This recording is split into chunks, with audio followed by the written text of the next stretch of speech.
Creve Coeur District 76 Board of Education meeting is now called to order. Roll call, please. Gibbons. Here. Cable. Here. Catherine Reagan. Here.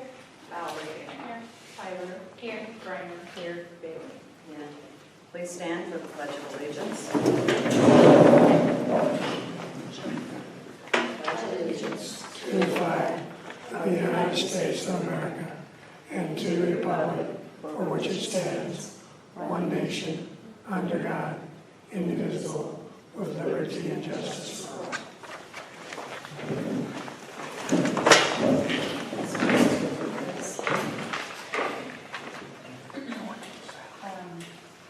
Creve Coeur School District 76 mission. It is the mission of Creve Coeur School District 76 in partnership with home and community for all students to obtain the necessary knowledge, skills, and self-motivation to become lifelong learners, socially responsible citizens, and active participants in their ever-changing world. Vision. In keeping with the mission statement, Creve Coeur School District 76 will provide students with access to current curriculum and tools necessary to enable them to become competent lifelong learners. Thank you, Mrs. Reagan.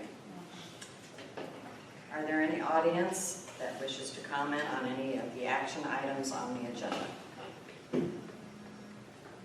None, we will move on to action items. We need a motion regarding the E-Rates service contract. I'll make the motion to enter into a contract with E-Rate Central at the rate of $4,000 per year with a one-year contract for E-Rate consulting services. Second. Discussion. You said there was a 4,000 more term? Well, wasn't it like our part would be 4,000? It's 4,000. The other contract we have is for 3 years at $2,000 per year. But when you compare the two, there was a big difference. Such as? No, I mean, the $4,000 looks like they were providing a lot more. That $2,000, there was a whole lot of things we were certifying, whereas the other There one, is a difference. they're helping us Right. get it all certified, making sure we're meeting all the requirements by law. The first one is not just a 2,000 contract either. It also does a 6% of the category 2 funding in addition. So Mr. Winderland said had the maximum that would be another $1,100 a year. So I think it's we're a getting little a bit lot, closer to the 100 contract. I think we're getting a lot more services out of For the this. 4,000. Yes. Any other comments? Roll call, please. Gibbons. Aye. Cable. Aye. Catherine Reagan. Aye. Val Reagan. Aye. Tyler. Aye. Griner. Aye. Bailey. Aye, motion carried. Need a motion regarding technology equipment purchases. Mrs. Griner? I would like to make a motion to table item F2 and F3. Second. Okay, discussion needed. Well, I received several questions last night about both the cloud storage and the Chromebook purchase. And I think at this point, we need to take it back to the beginning. The full board needs to be on board, and we need to start and see what this board wants before we go any further and make wrong decisions. Comments? Pardon? Comments? It was my understanding that we're going to have a contract before we voted on it. 'Cause I mean, there's a thing in the packet about. Right, do we have other proposals? Mr. Wendelin was going to get out, he's going to reprice it again. Yes, That's what she's, yes, I mean, I have that, if you're tabling it, doesn't matter at this We point. still like to see it. I like to see it ahead of time. Okay, because I've got questions with it that I can't answer. Okay, you know, there's questions if this cloud hosting is the best one that we can find at the cheapest rate, if it'll do what we want it to do. Same thing with the Chromebooks. I think there's questions about what are the teachers going to use them for? Would we be better with Chromebooks? Would we window-based units? I mean, I went on the project that Mr. Aldridge had already started back last August. And we just went forward with that. But I think now there's so many questions coming up. There's going to be other programs we saw the other night that the teachers want. Are these going to play into those? You know, is it going to work? There's too many questions, I think, to go ahead and put at this point. I hate to delay it because I know the teachers need it in the classroom, but I also don't want to waste the money and buy the wrong thing and have to buy it. I sent her an email, I read about the cloud storage, and when I got looking at it, the cloud storage, if you look at it, it's $500 a month, $450 to set up, that's $500 a month. My home desktop is much, much better than that cloud storage. Because that cloud storage is giving us 1 megabytes per second. I ran the speed on my home computer, it's running 29 gigabytes per second. Imagine how much that's going to choke this distance. My home computer ran a lot faster. I got 8 gigabyte RAM on my desktop. They were giving the district 6 megabytes RAM for all the district to plug and run. All these computers, that's all they have. And that's going to choke them. But Mr. Gibbs, from what I understand, cloud storage on your personal unit is not apples to apples. Okay, that's what I want you to know. Right.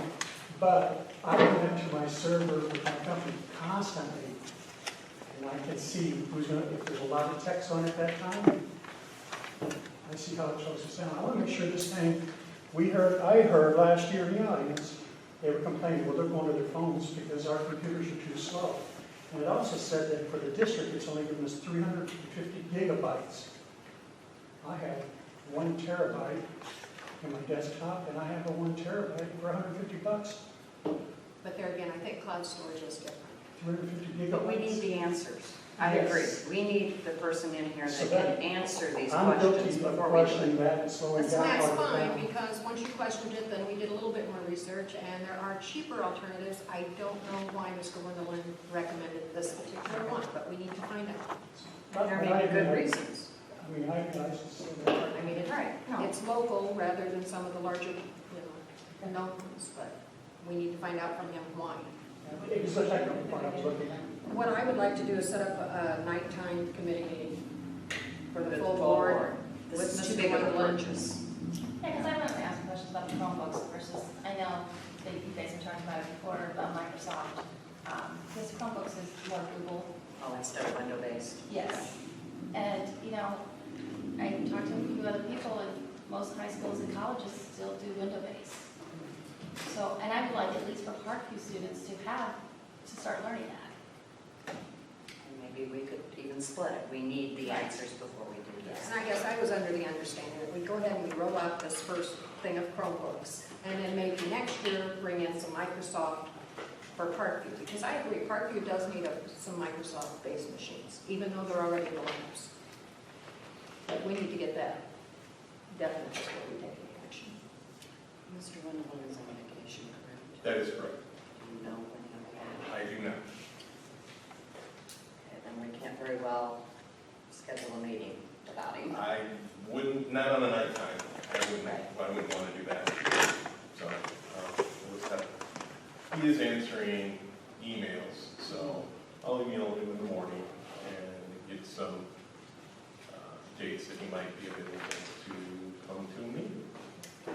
Tuesdays are always good. Right, so 21st if he's available. Otherwise, we're talking August.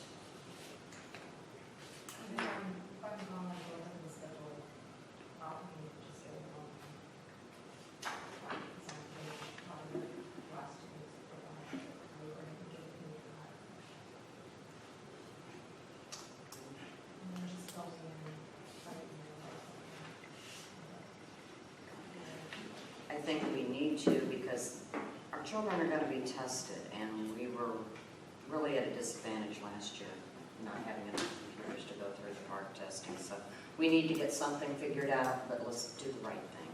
Time? What time? 6 o'clock. All right, with everyone. I didn't make dates. 6 o'clock, the 21st if we can. That's the odd Tuesday. Sorry. Is it the odd Tuesday? I know, but it's final sweep. Oh, I'm okay. It's final sweep for me too, I can get it. Okay, what about a Monday? Makes no difference. So I would just have to look to make sure, see when my, can I just tell you that tomorrow? sure, we've got to find out if Mr. Wendell can even Let come. me go ahead and schedule it and then I can tell you. You have Monday nights open? I should. Okay. Go to the 20th or the 21st? Or go to the 20th? So if you have 3 people gone on the 21st, you want to go? No, we don't want to do it, so 20th, we go. So the whole week. I It's no, fine. I just have to pick one. I have to look at the date I scheduled it. I don't remember off the top of my head. Okay, all right, so possibly next week, then, the 22nd. 22nd might be better for me. Okay. All right, Place? Parkview's fine. Okay, we had a motion, we had to table it, we had a second, correct? Any other questions? Any other questions or comments? This is a good time. If everybody's not comfortable with this, we have to know it now. I guess I just had a question as far as, I mean, I don't know if this is the same topic, but they talked about how the kids are able to download things on the computers. Is that a security thing that, when we purchase the computers, that would come with that? Or is that something that we would have to do internally? Anyone catch that? Sure. That's what I asked, and someone just chuckled, he said, oh, they can download stuff anywhere. Well, they can always get around it, but the Chromebook did have a nice management system for the classroom teachers and at the administration level that they could browse as well. I thought there could be something that could be managed, that nobody preventing a lot What of about the nanny? We have a nanny in place, it's before or after the Wi-Fi? It's right before, Right before. everything on the Wi-Fi is manufactured. That's something Let's that go needs to through be it. around. Sure. There we go. Yeah. Okay, if I could, I would like to give Mr. Wendelin a heads up as to the topics or issues that are wanting to be, him to address specifically. So if I could get a list of that from board members, if you have specific questions. I don't want the guy to come in here and not have the information that you want and us get pushed back farther and farther. So if you have specific questions, wanting to know about the mega terabytes in the, STL Business Technology Solutions, let me know that ahead of time. Okay. And that way I can get it to him and we can have answers to our questions in case he has to contact the company about stuff that you're asking. I think basically why he's making the recommendations that he's making. He had a reason for picking STL. We just didn't know what it was. I mean, I knew we talked about another company, and he preferred STL over that. They were both local. So I guess why he's not going with a national company would be cheaper. That kind of But we've had other real technical questions that have come up.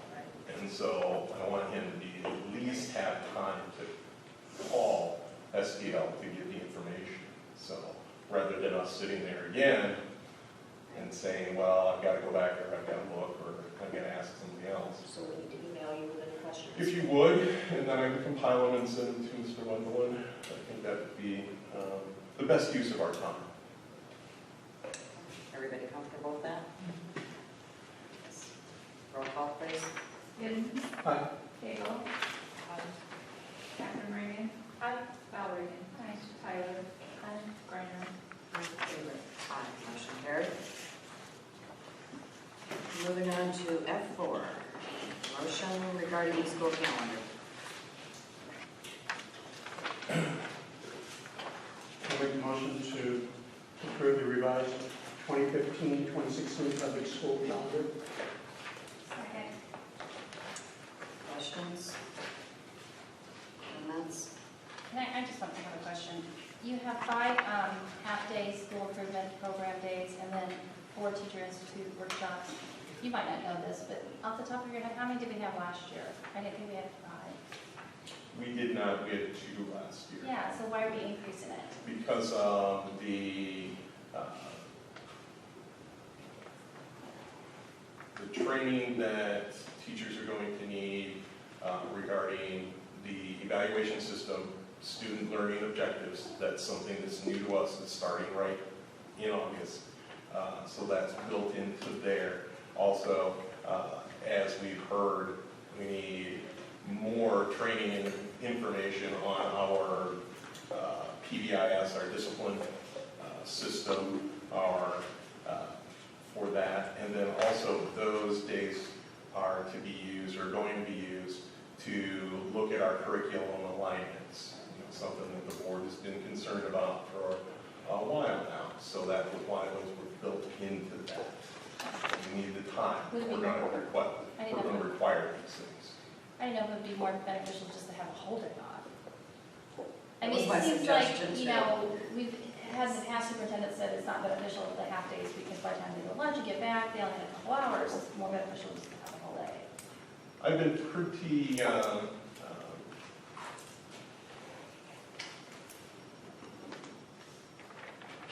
this past year with our half days, I've been happy with the staff returning or being here on time, staying the entire day. We've had full days worth of work to do, and everybody's been willing to step right in and get right to it. So I just don't think it would be beneficial to have a whole day. I think our half days are probably easier for the staff. I think they're easier for, well, I'll just stop right there, because they're differing opinions on easiness. Okay. All right, I was just wondering. I also want to make a note that the last day of school, we are honoring the contract. 4.1, the day before the last student attendance day shall be an in-service day. That's correct. Okay. How did that work out with checking out last year? Because that was an issue. We got it figured out? Scheduling and process was put into place. Mr. McCormick, that didn't seem to be any problems that I heard of. If there was chaos and pandemonium, I didn't hear about it. Okay, well, I know that was one of the issues from the teachers, but going back to the contract, we have to honor that, so. Correct. Right. And the only reason for this revision, like I said, is because of one of the other feeder school districts that wanted to make a change because of park testing. However, those park testing windows aren't solid yet, so he convinced the high school to change their schedule, and the rest of us trying to stay in step with them, just had to follow them. So that's the reason for this revision. School will start on August 19th. Students. Any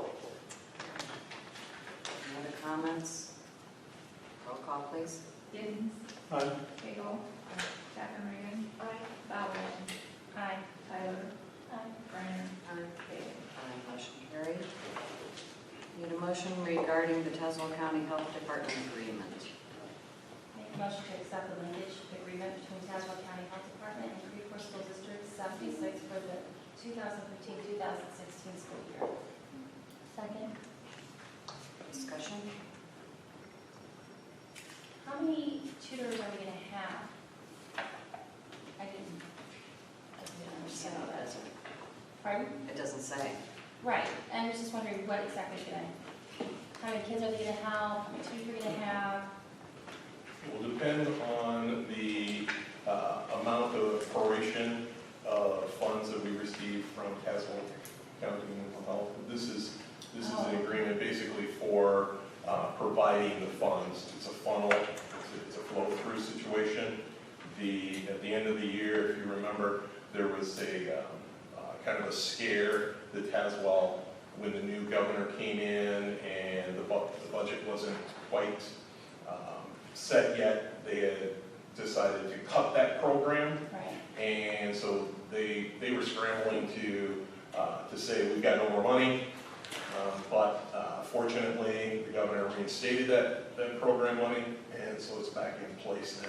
So it will just depend on how much Tazewell gets, as to how much we get, as to how many teachers we can employ for that period of time. So does it still depend on the budget that's in Springfield now? Not to my understanding, that this was one of those, I don't know what you call them, special services or whatever it was, like the old folks' homes and that. There was a set amount of money that was that was put into those programs specifically, but they don't know what the apportionment's gonna be. They know they're gonna get money, they just don't know how much yet. So they were scared that they were being cut off completely. Okay, so can you explain this? You said that we get the money and we give it to Tazewell, or the Other way Tazewell around. Health Department gets it and they give it to us? Yes, yes. Okay, thanks. Yep. I think I understand that linkage. And then we pay our teachers Okay, to do the tutoring. okay.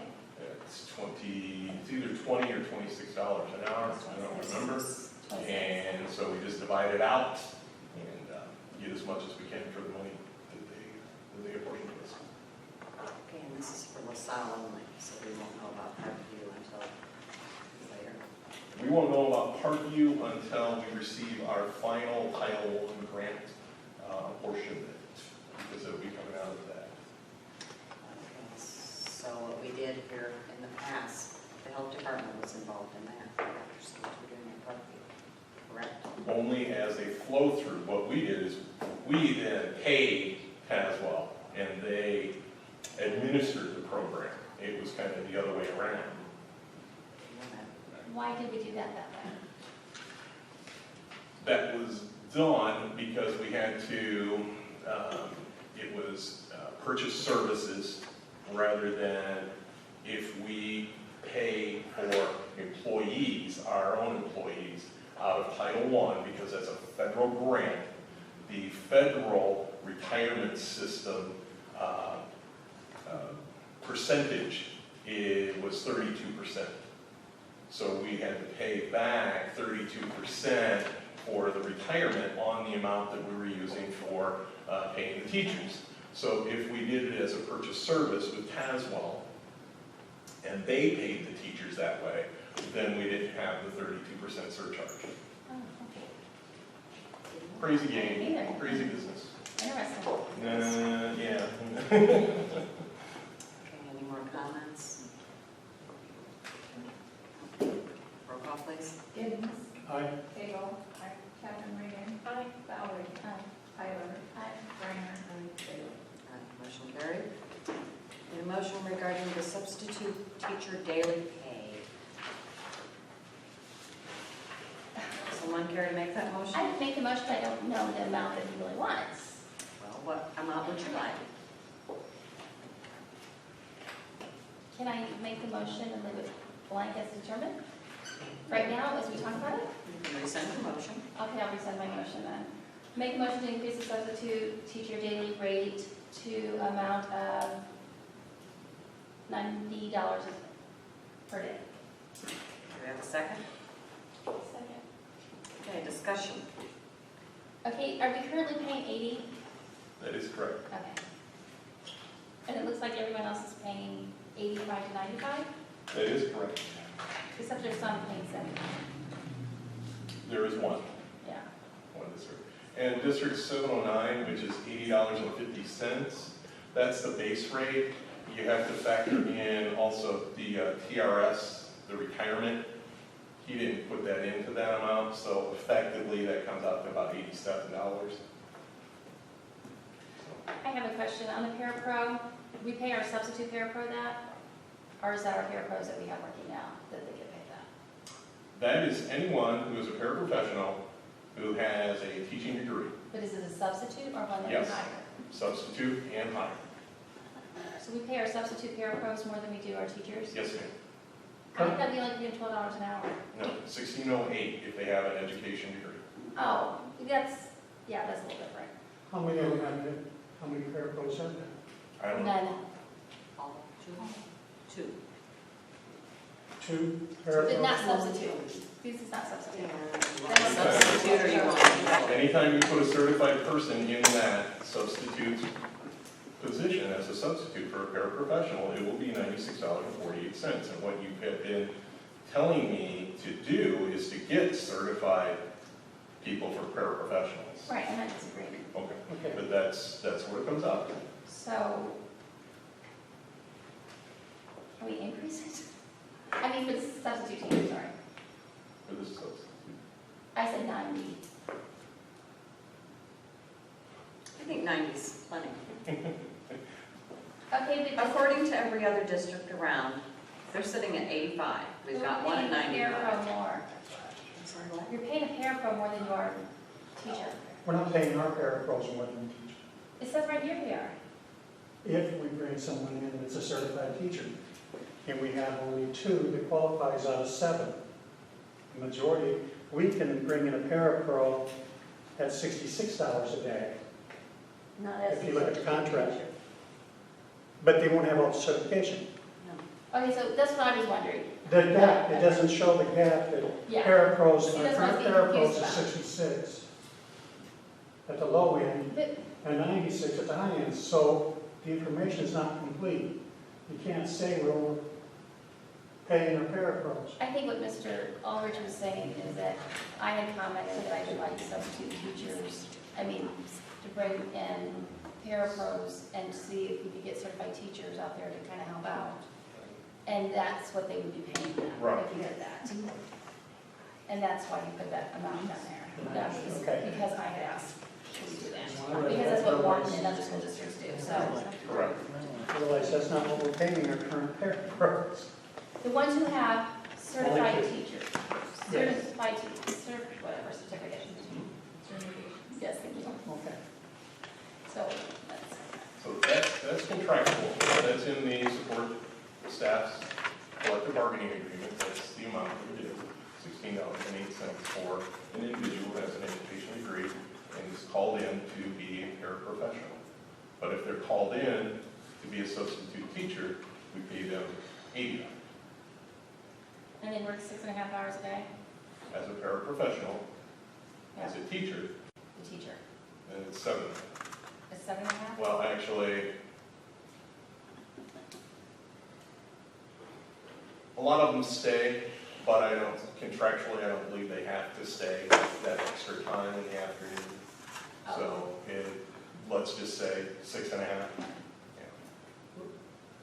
I'm sorry, run that by me again.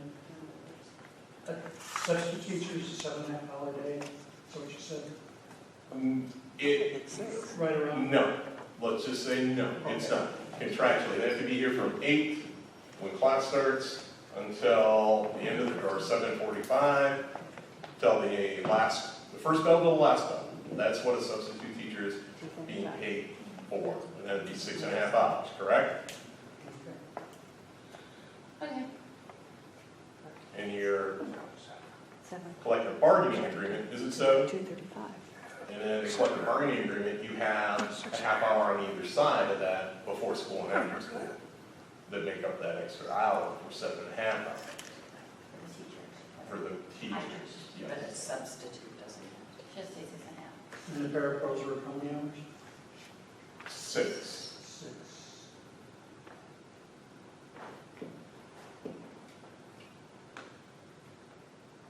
I guess part of your confusion is not all parapros can be substitute teachers. Right. They have to have a teaching degree. Yeah, I understand that. Okay, so your motion is on the table for $90. I would increase it, I know I can't do it. Opinions? Mrs. Cagle?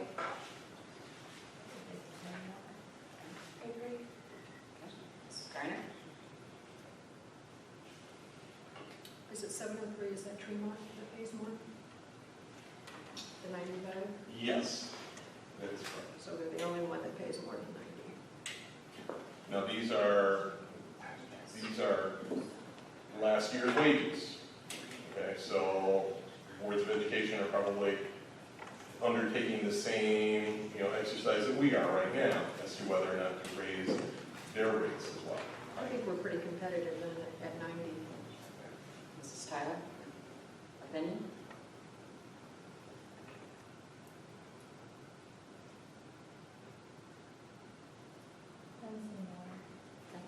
Mr. Giddens?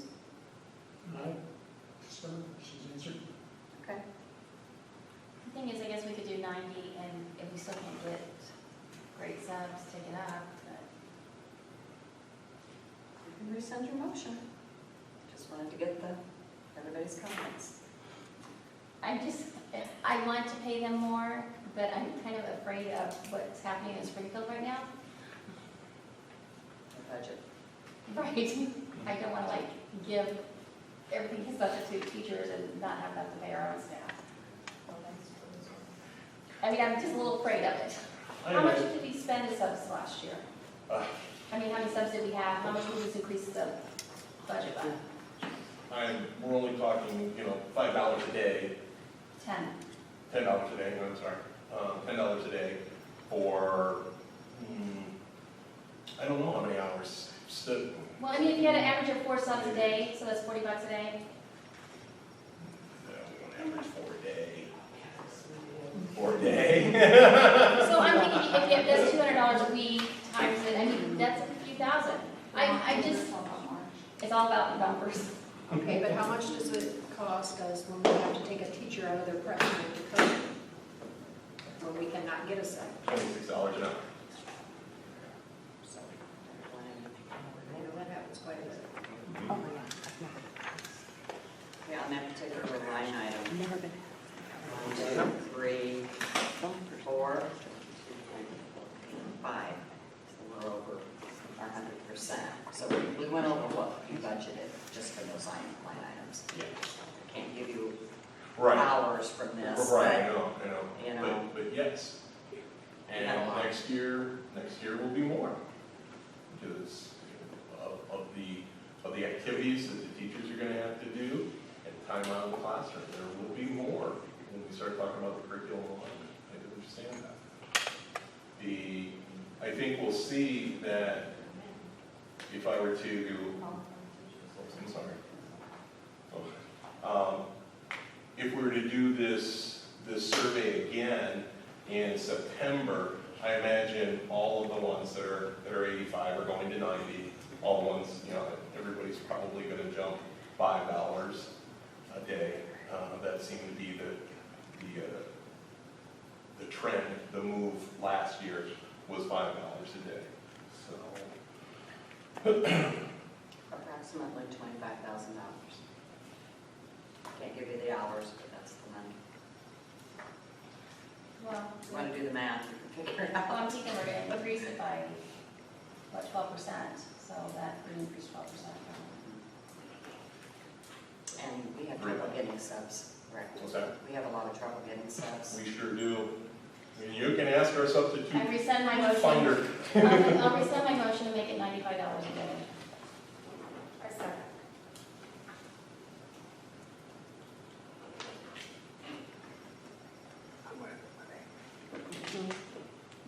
Any other questions, comments?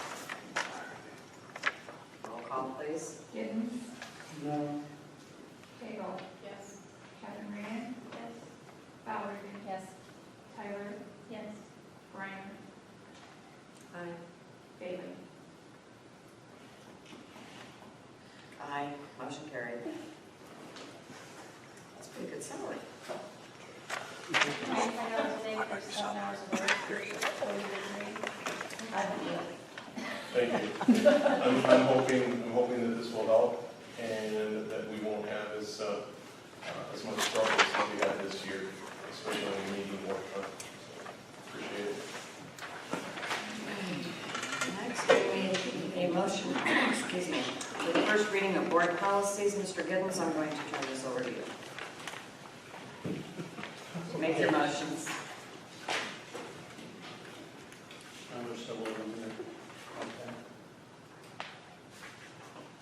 Motion regarding first reading of board policies. Let's see, make the motion to approve first reading of board policies 2:250, access to the district's public records, 4:100, insurance management, 4:160, environmental quality of building and grounds, 4:170, safety. There's more to that. And then 4:175, convicted child sex offender, criminal background check and/or screen notifications. 5:280, duties and qualifications section. 6:15 school accountability, and 6:150 home and hospital. Do I have a second? Second. Discussion. Okay. Just kidding. Okay, and I have a 4170 safety. I have a couple of things. First of all, it says one bus evacuation drill. Does that mean just one bus, or every student has to be on one bus evacuation drill? We have to do one evacuation drill. We can use one bus, all buses, but each child needs to go through the Okay, evacuation that's drill. fine. And it also says the unsafe school choice option. Can you explain that? Where are you? It's at the very bottom of 4.170. Unsafe school choice option. The unsafe school choice option allows students to transfer to another district school or to a public charter school within the district. If a school is deemed to be a persistently dangerous school, and there are specific criteria for that, to be considered a persistently dangerous school, and the State Board of Education has to make that identification. Or any student who is a victim of a violent criminal offense as defined under the criminal code that occurred on school grounds during regular school hours or during a school-sponsored event. If either of those two criteria are met, then the student has the option to transfer to another district school or to a public charter school within our district. We have none of those. Okay, so I was wondering about safe school. Are they No, allowed to transfer there? no ma'am, Okay, that's not the option. okay, just was, No, safe school is a separate entity. It's different and not connected to the unsafe school. okay. I just wondered. I mean, you Okay. have your safe schools, and then your unsafe schools, and then you have persistently dangerous schools, and hopefully you have some good schools in there too. Okay, thanks, that's all I was. Just so you know, I looked that up. The number of schools in the state of Illinois that's been designated unsafe in the entire state last year is 0. Interesting that it's in I policy. though. expect to find some Yeah, in some areas, Right. but none of that's met they got that bar really high, so I'm not sweating it. okay, just wondering, okay, thank you. Any other questions, comments? Because I'm not, it's go through it real fast. Oh, I have one more, Okay. sorry. The duties and qualifications of, Whose policy? hold on, 5.280. I just wanted to know if it, educational support personnel, if it conflicts with the union contract, any of it. 5.280. Sorry, Where? any of it. Because it says the duties like lunchroom, like ISS, detentions, things like that. So I didn't know if it conflicted with their contract. And I can't 520, find it. 520, they're adding, what they're doing is they're adding the language, so you understand. Paraprofessionals provide supervised instruction support services as paraprofessionals require an educator's license with stipulations endorsed for paraprofessional educator unless a specific exemption or authorized by the State Board of Education. And there's other language down here. The district may continue to use the term teacher aide. This is what they're adding to our policy because we call our parapros teacher aides. Correct? I can call her teacher aides or Assistant. parapros. It goes back and forth. But I didn't know Teaching if, assistants. I And know personal it, I still assistants. didn't We know have two if it different, conflicted. Okay, personal assistants, we okay. have two different designations. And then parapros and licensed. And if the district uses teacher's aides to perform a non-instructional support activity, unlicensed teacher aides may be inserted in the subhead for the next section as follows. Right, but I didn't know if it conflicted with their union contract. If there is a conflict, they can point it out, their Okay, contract supersedes board policy. right, okay.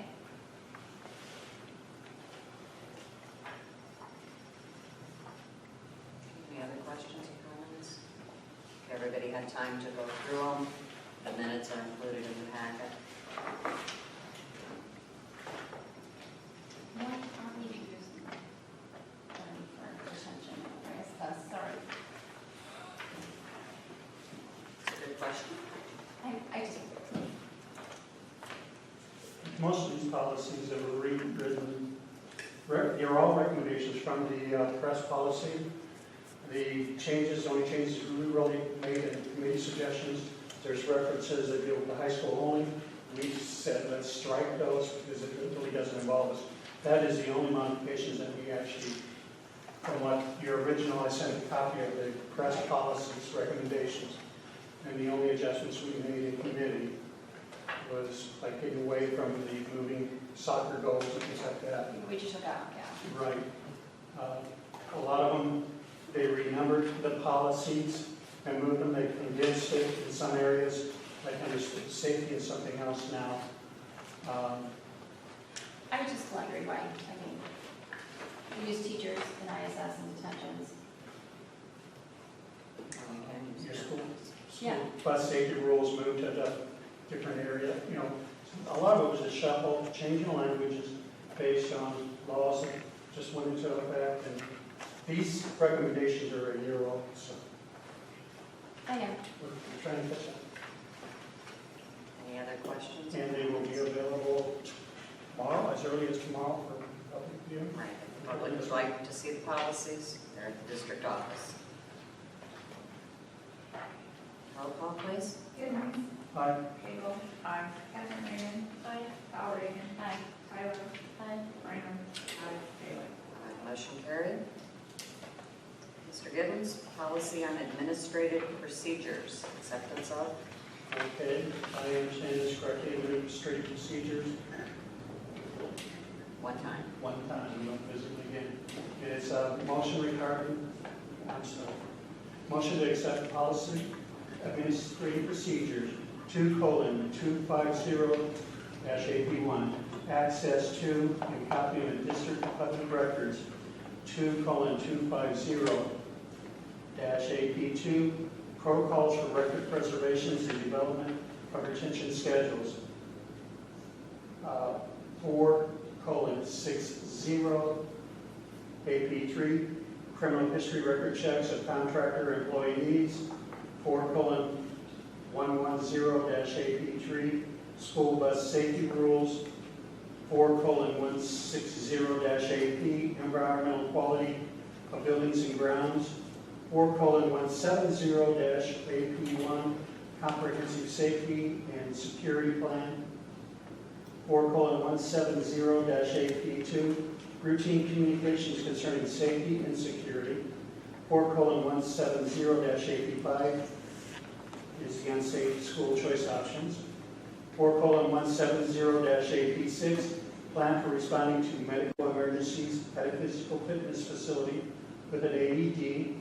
4:170-AP7, targeted school violence prevention program. 4:175-AP1, criminal offender notification law screening. Second. Any questions or comments on any of the administrative procedures? I do. Mrs. Ray. Okay, on Administrative Procedure 4.170-AP1, there's several. First of all, this is a little bit ahead of ourselves, but we have in here also I need to approve the overall safety plan, the emergency safety response plan. And I read in there something about a kit. I don't know what it's about, but I mean, do we want this in the AP, the kit? Also, it says safety team meetings, and it said to have, I looked at it, it says define, and it said that the principals should be on the safety team meeting, and they had a meeting without principals. It also says for the board attorney to look over that safety team participation, first response, and the board attorney in a meeting to review and provide input. I mean, we didn't do that, so I'm just questioning if we're going to adopt this. You have the emergency response that we didn't even follow this. So I don't know what was changed in this, or if it was like that the whole time and we just didn't follow it. Some of it's changed and some of it's new. Some of it went into effect January 1, 2015. And I just seen it's later on the agenda, it talks about the annual review. And it was a strange thing, the last paragraph says it's the board's responsibility, or does it mean the board.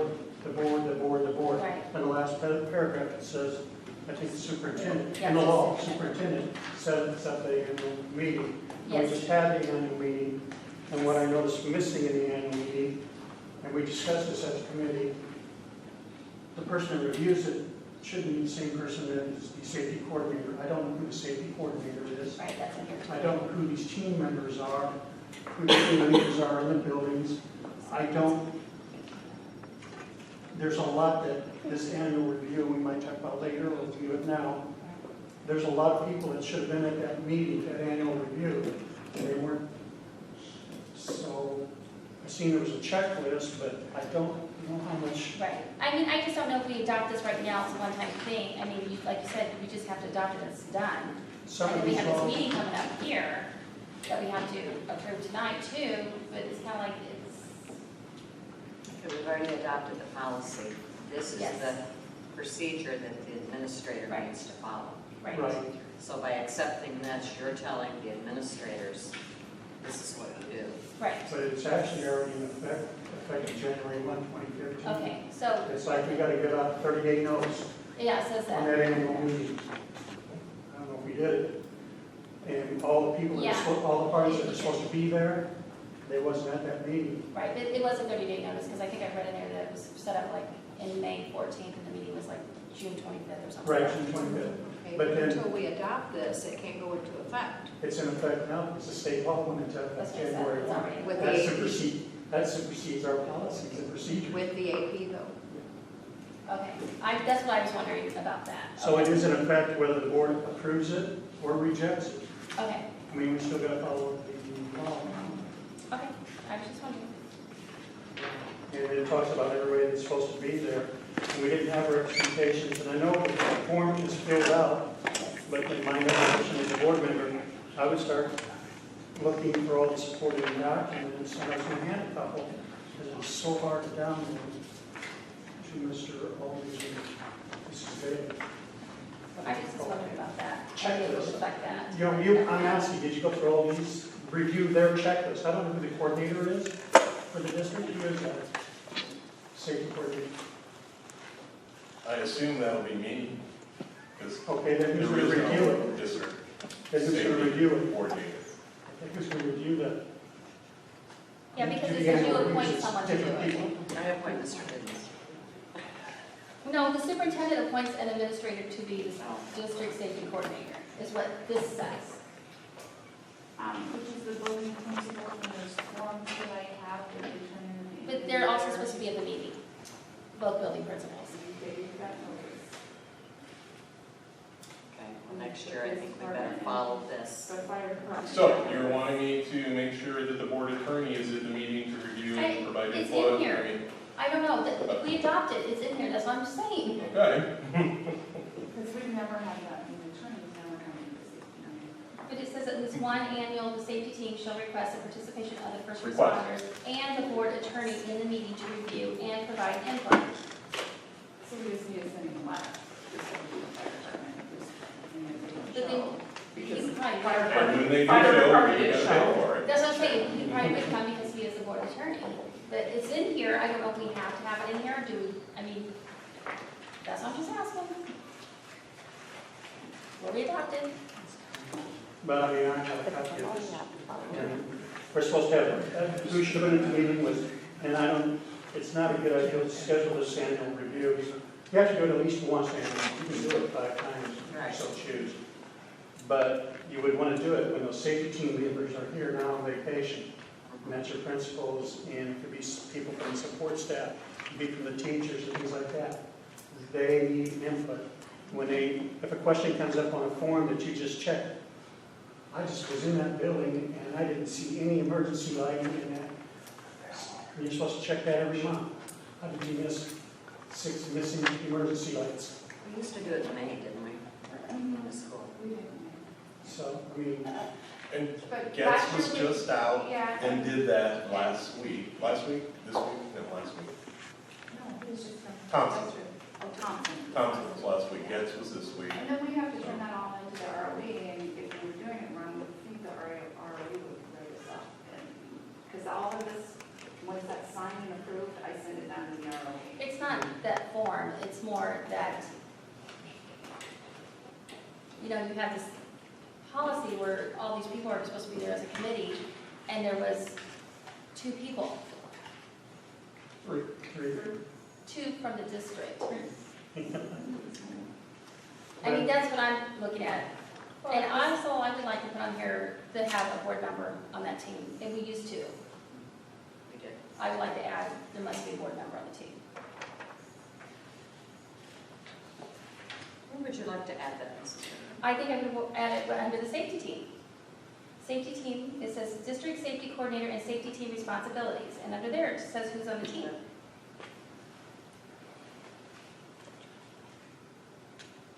At least It one. said appoints members of the safety team for each school and facility with input from. I agree with the fact that we need to start following policy, and if there's something in there that we're not gonna follow, that needs to get out. Do we want to take out the attorney? Can we take out the attorneys? The attorney is not in the law, that was something that was recommended by the press. I do not see the attorney on that list as the law. Right down there tells you who did it. So is your suggestion, Mrs. Reagan, to remove the board attorney and add at least one board member? I would. And is that the, The school board is designee may also choose to invite to the annual review. It has that other class to put a school board member on it. Mrs. Reagan, something you want to add? No, I was just gonna say, if we just schedule a meeting, upcoming meetings, and see who is a date. Oh, it's not in there, it's in here, the date that they did it. The other one back here. Okay. to help Ms. Walden out so she knows what we're talking about.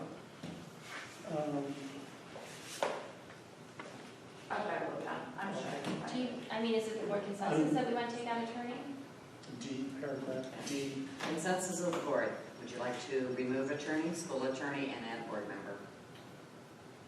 Definitely a board member, in my opinion.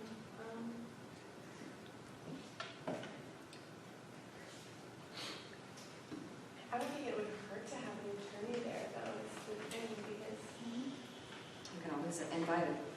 like, Mrs. Cagle? Do you want to add board member? Mrs. Garner? Add board member, remove the attorney because press is coming from a whole group of attorneys. Sorry, went through that. Okay. Mrs. Reagan? I presented the motion to add that, I mean, to add that. I agree with adding board member and 10, and then I say take out attorney, there's no reason. Mr. Gibbons? Board member and that committee, that team, the board, if there's a legal question in there, then we contact our attorney. Most of it is a checklist. We don't need paying somebody $200 to watch people check it out, walk through the building. Mrs. Walton, did you get that change? We need to add board member to the safety team and we're going to get her. All right, any other comments? Do we want to leave in here the superintendent appoints, or do we want to make it the board appoints members of the safety team and appoints an administrator for the district safety coordinator? I think superintendent appoint. That's just my opinion. So the president should appoint the board member. Yeah. The superintendent appoints the district safety coordinator, so, I mean, in it, that. No, it does say that, I just It don't know if you comes- I want thought to that came scratch from press. superintendent, put board of education. No, that came from press, the superintendent appoints administrator, that's how it came down. Well, I know, but you take stuff out and put stuff in and all. Press also said that add a board member, we just didn't do it.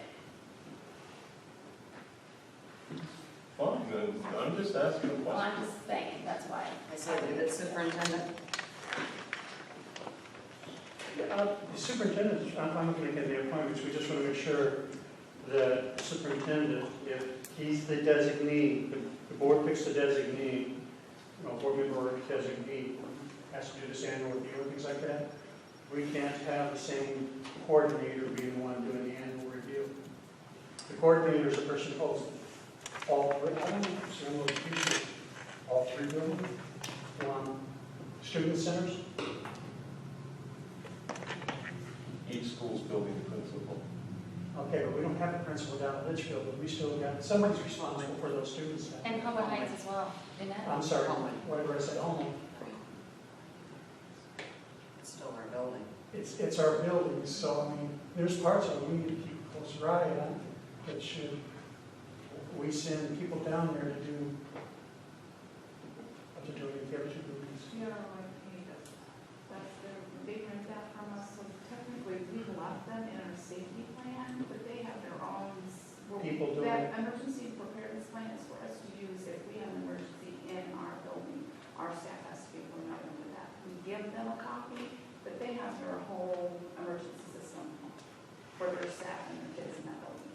But what I don't know is during the annual review, is he supposed to look at all the buildings? And some of it, if you look at some of the checklists That that would are be an making. attorney question. Well, once you start going through all those checklists, you're gonna see there's things that we want to, you're supposed to walk the perimeter of the building, things like this. Look at all the tree limbs and fences and everything else. This is over the emergency preparedness plan. If we have a disaster, that's Mhm. what that is. What you're talking about is what the ROE comes in and does. When they do their walkthroughs and stuff. We're talking about the emergency preparedness plan. Okay. And I may have mixed Yeah, up. that's what, and, you know, like if we have our fire drill, we have our bus evacuations, that's Right. what this is. What do we do with our kids in an emergency and Yes, intruder? that's what we go over, that's why we do the police department. Right, so we don't have control over their children, their students at that time. But some of this stuff co-mingles the EOP and the safety and Right, I think our staff at some point needs to go down and check on that, on some of it. but not. Yeah, but the actual. Their drills and stuff, we don't. Right. The actual meeting we have is with the fire department and police department, we don't go over whether there's a light out, we go over what we do, what they do, how we respond to Right. emergency, intruder, that type of stuff, not whether there's a light bulb. But if we're only keeping this information at the administrative level, what good is the information in the plan? It goes to the fire department, the police department, it goes down to the ROE, once that's signed, I have to send all that down to the ROE. Okay, but if you look at this, we're talking about the responsible leader, commander, and other members of the emergency teams. These are the emergency teams. That's probably where your fire and police department needs to come in. But all of this group needs to be familiar with each other and the backup person.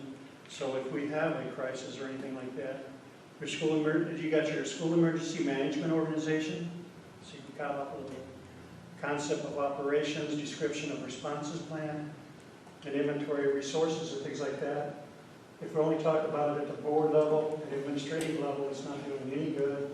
But it also says in here, under district safety coordinator and safety team responsibility, that emergency plan falls under it. And it also says to talk about safety and security data from incidents, investigations, and audits. It doesn't just say with emergency. This seems like this team thing incorporates everything, something that we're probably not doing. I think, for instance, our maps that we're supposed to have for our buildings, that's under emergency, Right. or EOP. But it's in something in here. Do we have the maps of all the hazards inside and out of our building? Do we have maps of all of that stuff that falls in that category? Do we have it, Mr. Aldridge? We have a map. I don't know whether or not it indicates all the hazards, as in shut-offs here and there. Probably not. Probably not. I haven't seen anything like that. I've seen a room map, but I haven't seen anything that designates where the water mains are, where the main electrical switches and the gas shut-offs. I don't see that we have a map like that. These are, it's just one subject line in there, all the way down to B when we talk about the maps, and it goes through, there's a checklist, just go through and just check it. I assume you had that before you filled out this form, because it describes everything that's required. Well, and I was just wondering about the kit too. Yeah, there's all kinds of stuff in there. And as we start getting this information from the State Board of Education, that's where I got this list. It wasn't easy. But they have several segments of this checklist that you got here. You got pages like that to support what you circled in this form here. And it talks about the maps, what's supposed to be on those maps, inside the building and out. Okay, we have a motion on the table to approve these. Do you want to make changes to this, or do you want to remove it from the list? Just those changes that Melanie brought up, I think, was the only ones I heard. Any other? The kit, sorry. Do you want to add the kit in here, or do you want to wait and add it later? Because I'm going to kits. Okay, I don't know what you're referring to, what kit. You put in an emergency response plan, each teacher will have a kit, they're thinking of giving each teacher a kit. What is the kit? And do we want to have it in here as part of our AP? Or do we not have to do that? We don't have No. So that's what I'm wondering, what is the kit? I'm sorry, can you, Can I can I ask Okay. the kid? Ms. Millicent, would you answer our question, please? We used to have a bloodborne pathogen kit, every teacher. And they would be the rubber gloves and like if there was a blood spill in our rooms. And we used to have them years ago. We don't have those anymore. We used to get them every, like the first day of school, or they would check to make sure we each had them. We don't get those anymore. Do you have a first aid kit in your room now? No, we don't have those anymore. We used to get those. It's pretty much up to everybody to get their own stuff. But we used to, it was just in a big plastic bag, and there were rubber gloves, and Do we have a list somewhere of? it's. There is. Well, I thought we talked about it last year, that's what I'm saying. I can't remember everything that was in the kits. And there was like instructions of how to use it, and then and it would be part of the first opening day. Nancy Zine used to be the person that would introduce it, the bloodborne But they pathogen. do that now on the computer, On the Infinitec, they have it on, but it's just the new hires that get the bloodborne pathogen on the Infinitec, but we don't get the kits And I anymore. think that we talked about that before, that's, Okay, then I think we need to check into that. Every room probably. But that's what's all See in. no distance. See, and all of that is where the safety team would come in and Yeah. everybody's paid. And I could make that part of Infinitec and make sure that everybody, if I could make up the kits for Parkview or for everybody. You check with Mr. Aldridge on that. Yeah, because I don't know who's on the safety team later, Yeah. things Once start again, I'm moving. volunteering I'd myself. like to know who is the safety team members for all the buildings and things like that, and they would catch that kind of stuff if it was functioning, I think. We could adopt just like it is and then go back and readdress it. You might want to- right, When the safety team comes to work in the fall, they can start going through these checklists and say, this is what we need to correct, and just, get the match together and get the kids together, the different kids, it's more than just a blood pathogen kit. Well, there was a first aid kit, and then there was a bloodborne pathogen and for we need to the, make sure that that's just not happening, not at Parkview, because I think LaSalle has first aid kits, I've seen some in the classroom. Mrs. Radovich, could you add to any of that? Do you have We're out of first the aid room, but- kit in your classroom? My first aid kit's probably 10, 12, 15 years old. so the alcohol's dried out? Yeah, they're- Okay, then we need to check. we did those out. have them, Okay. actually, they're little plastic boxes that said first aid, but probably before And I know you don't- 2004, That's what they were referring to. Is that what you were? Okay. And that's what it says, and that's what the minutes say, is that we It will says check it is. them. We haven't got there I yet, don't so. think All right, is there any more discussion on this? We have a motion on the table and a second. Would you like to review your motion to revise, please? I'll make it easy. Okay. I would tell her, she knows, she took better notes than I did. I can take notes, I was just, when I was Yeah, looking I at. was, Savannah. Oh. I'd like to amend my motion to include under, is it 4, AP17. AP 7, 417, safety. AP 7, paragraph D, where the safety team meetings, we would strike board attorney and include board member At least one board member. appointed by the board president. Okay, appointed by the board president. Yeah. That was the only change? Mrs. Reagan, did you second that Yes. motion? Yes. Okay. Roll call, please. Aye. Gable. Catherine Reagan. Aye. Don Reagan. Aye. Tyler. I, Brian. Bailey. All right, motion carried. Okay. Need a motion? Last one for, again, administrative procedures, motion to accept policy administrative procedure exhibits 4:110-E, emergency medical information for students having special needs or medical conditions who ride school buses.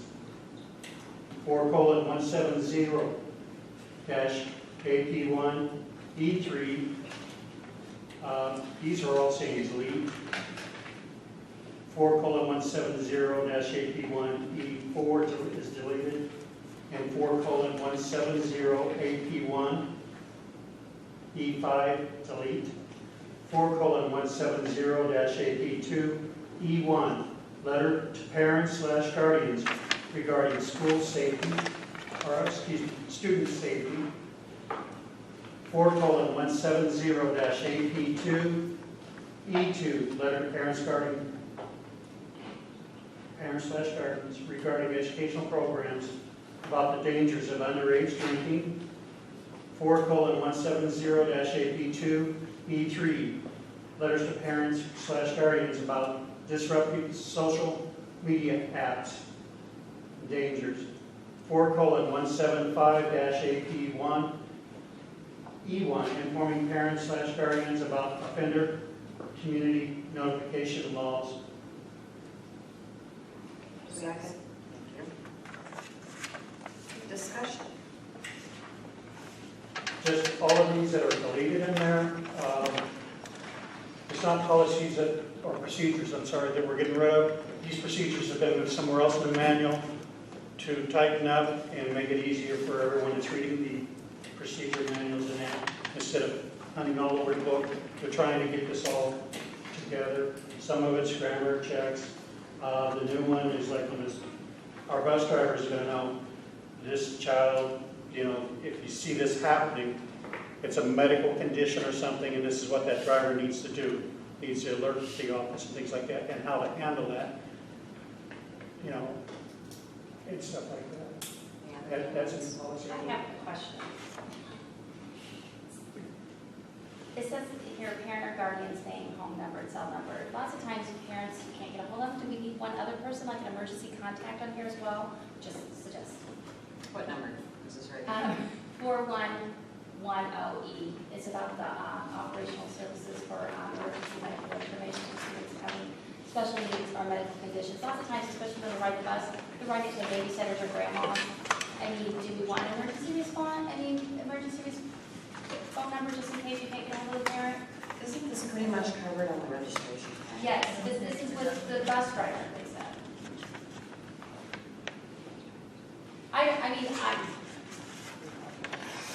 Doesn't the bus driver call the office and have them make Yeah. a call? And that's Would what it that says. information be in your system already? That's covered. Now, another copy is supposed to be kept with the bus. so that's just So so we they're just need to aware. make sure, if we have any of these individuals, they will be with the bus driver So maybe we should put in a emergency. secure place. Right, so let's put emergency contact on there as well.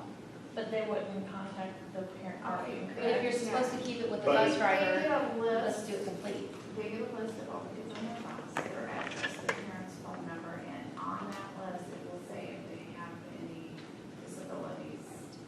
So you're saying the registration form needs to go with them? No, it's a different form. This form right here, we're gonna have This is the to exhibit. recreate it so that, because it talks about my child's special needs are, my child requires medication for, medication where kept, dosage, and direction. Right, And signed. And that is a good idea because they are out sometimes after the office closes. Like if they're doing a sports run, I guess that would apply. Sports run, they wouldn't have it. They need to though. Yeah. They need to. That's why it's supposed to be on the bus, But or will be on they the would bus. write it. And they couldn't reach the office, but an emergency responder would have that information if the driver has it on the bus. Right, so we need, maybe just, it's only one more line, just put, if you can't contact them, emergency contact. One other emergency contact. Well, but we don't have a school nurse. Right, so take that off What even. about physician's phone number? How many parents are gonna give us physician's name and phone number? You have to. It's on the list. They do on the Yeah. original registration. So who decides what medical conditions qualify? Is it not that far to get to? No, it just says, my child requires medication for asthma. And this is what we're taking, and it gets down here. But the one thing that we have to double check on, because when you talk about kids on sports, we basically have to identify every kid that's, On medication?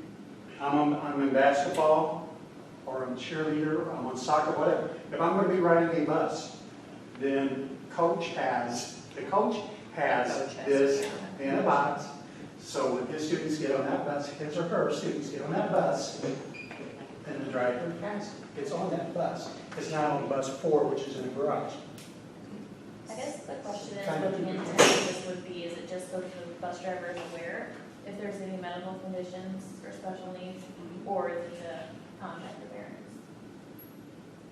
It's If both. they- I think it would be Or both. is it? It would be for both. them? The process if they call an office. The office is sometimes closed, so sometimes you have to call a parent, 911, emergency contact. Because if 911 comes and they can't get a hold of the parent, just like you have emergency contact, and you only have one number, it's good to have a second person down. If we have a bus in South Peak, these kids are playing ball. Emergency responder, it would help know why this kid is having a seizure. Right, that's in Coach here. pulls it out, hands it to the first responder.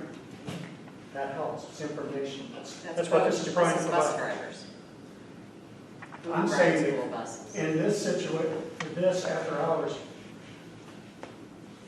you would need this for every student in the building and have to search through it. But if I give something like this to each coach, bus 1 has the same kids in the morning, may not in the afternoons. You know, we have to watch that too. And then you're gonna have the whole thing of, they switch buses so much, you're gonna have to keep track of that. Keep One, they shuffling. changed and go to bus 4 one week, and the next week they're back over to bus 3, and, okay, I got a question. By law, does it have to be on bus? or can This it is be- only, That's what I'm wondering. Yeah, that's what. go back to policy. You Because need I'm to real find concerned about 4.110, read the policy. And that. This is an exhibit that does not have to be accepted or not. Okay, so we don't have to give this information to bus drivers. You need to go back to policy. I don't have policy. My question is this, so, sorry, this might be something good to have, and safety of kids and medical emergencies, okay? But what happens if this is just laying around willy-nilly, and some Johnny Joe gets a hold of this, or Johnny Joe's Right. parents? So they would have to keep it in a secure place next to them, the bus driver. Yes, or the coach would have his, correct? That's In the my evenings, concern. this would be more critical in the evenings than it would be during, because hopefully we get hold of somebody in the office during the day. Yeah, I have a suggestion. But I'm looking, Could we pull this from the motion and take it back to committee, please? yes, And then it can be discussed in committee again with the policy. Okay? I'm sorry to ask, but could you please amend your motion again? I'll amend my motion to remove, to exclude 4:110-E. Second that. Mrs. Graven, do you have any more comments? No, or sorry. Questions? I No, just that's wanted good. to throw it out there. Anybody else? Okay, roll call, please. Dennis, Aye. Hagel, Catherine Reagan. Val Reagan. Aye. Tyler, Graham. Bailey. Aye, motion carried. Informational items, written communications. Reminder of upcoming events. We have them listed there for you, the IASB events, the ball dinner, it's October 7th in Tremont. The annual conference is November 20th through the 22nd, and you will note in your packet that we got the Sheraton. We'll try to think of something else next year. Maybe I might go to Springfield that day, but, right. We'll try something different because that didn't work. And the other ones are for future reference. The board orientation meeting is July 27th, 6 o'clock. We're going to try to call the special meeting with Mr. Wendelin, and we'll let you know that date as soon as possible. Where's the orientation meeting? I'm sorry. Where's that at, Mr. Aldridge? I think it's at Parkview. I don't believe it's been set because he said agenda to follow, so where would we like, oh, it does say in the, I'm sorry, it does say in the Parkview Special Services Room for the purpose of conducting a Board of Education orientation meeting, agenda to follow. So we have that at Parkview. And everyone is, you're more than welcome to attend. You don't have to be a new board member. You might pick up something or help us explain something. So you're more than welcome to attend. All right, presentations and suggestions by board members. I want to thank the teachers that came to the meeting the other night, the round table. I thought it went very well. I hope it's one of many to come. And I appreciate the teachers taking their time out of their summer to attend. Anything else? Anything anyone would like on a future agenda? Now would be the time. Okay. Reports from the administration. Mr. Aldridge, you have the floor. Mr. Giddens would like to discuss the possibility of hiring a new auditor. You have the engagement letter in your packet from our current auditor, Mr. Ron Filton. He is to begin his auditing work. It's something we've already been scheduled. I would recommend that the board address the process for requests for proposals from several different auditors to be done in December, and that we go through an interview process, that we have a vetting of the proposals and materials sent in by different auditors, and I can contact as many or as few as you would prefer and have them come in and interview before the board. To do a change at this late date will be difficult. Even though we haven't signed the engagement letter, they called us back in May to schedule for August, September to get the audit going. So it is, it's already in the process. And I don't know how many auditors, because this is the height of auditing season, I don't know how many we could get proposals and how many we could get to come in to interview and scheduling and things like that. It just seems to me if we took the process a little slower and waited until December and we're out of the auditing season, that might be a little bit easier for the board. Okay, Mr. Giddens, the floor is now yours. I'm not comfortable with the current auditors and that for several reasons. Mine is, a lot of it's because observation is sitting out in the audience, things that's going on. And I've had difficulty in the past with the district, not with Mr. Aldridge, but with the district in getting some information. And there's several areas that I have questioned in the audit. There's a lot of things that were reported. One thing in the procedures that we're using, it appears that this auditor does it, the superintendent signs it, and it's gone. The board doesn't get to see it yet. The board, according to board policies, we're supposed to be approving, voting on that audit before it leaves the House. That's the reason why one spring, it was sent, I think, to the regional office in November. The board didn't set about it until March to discuss it. And that was the year where they talked about, and with this audit, there was stuff in there that we were reporting we were getting money from this place, and we weren't. It was coming from something else, some other place. And how are these mistakes slipping past the auditor? I look at him as a person for check and balances and things like that, and to help us. I've looked at some of the stuff that we're reporting on the budget. We are budgeting money for one thing and spending it for something else. And then our audit is reporting, no, we spent it on that, you know. We are doing repairs, but we're spending expansion and remodeling money for repairs in some of our funds. because we never budgeted any money for it. Life safety, I watched you do it 2 years in a row. We didn't budget any money for making any repairs, and yet we've spent money on life safety for repairs. And that's always been a board. The board is supposed to be transferring this money. We have to tell the public and the state that we're doing that. And I'm counting on someone catching these mistakes and helping the board fix that. I've also looked at an audit. How many board members know that we got $6 million at risk right now? This auditor's not reporting it. Previous auditor did.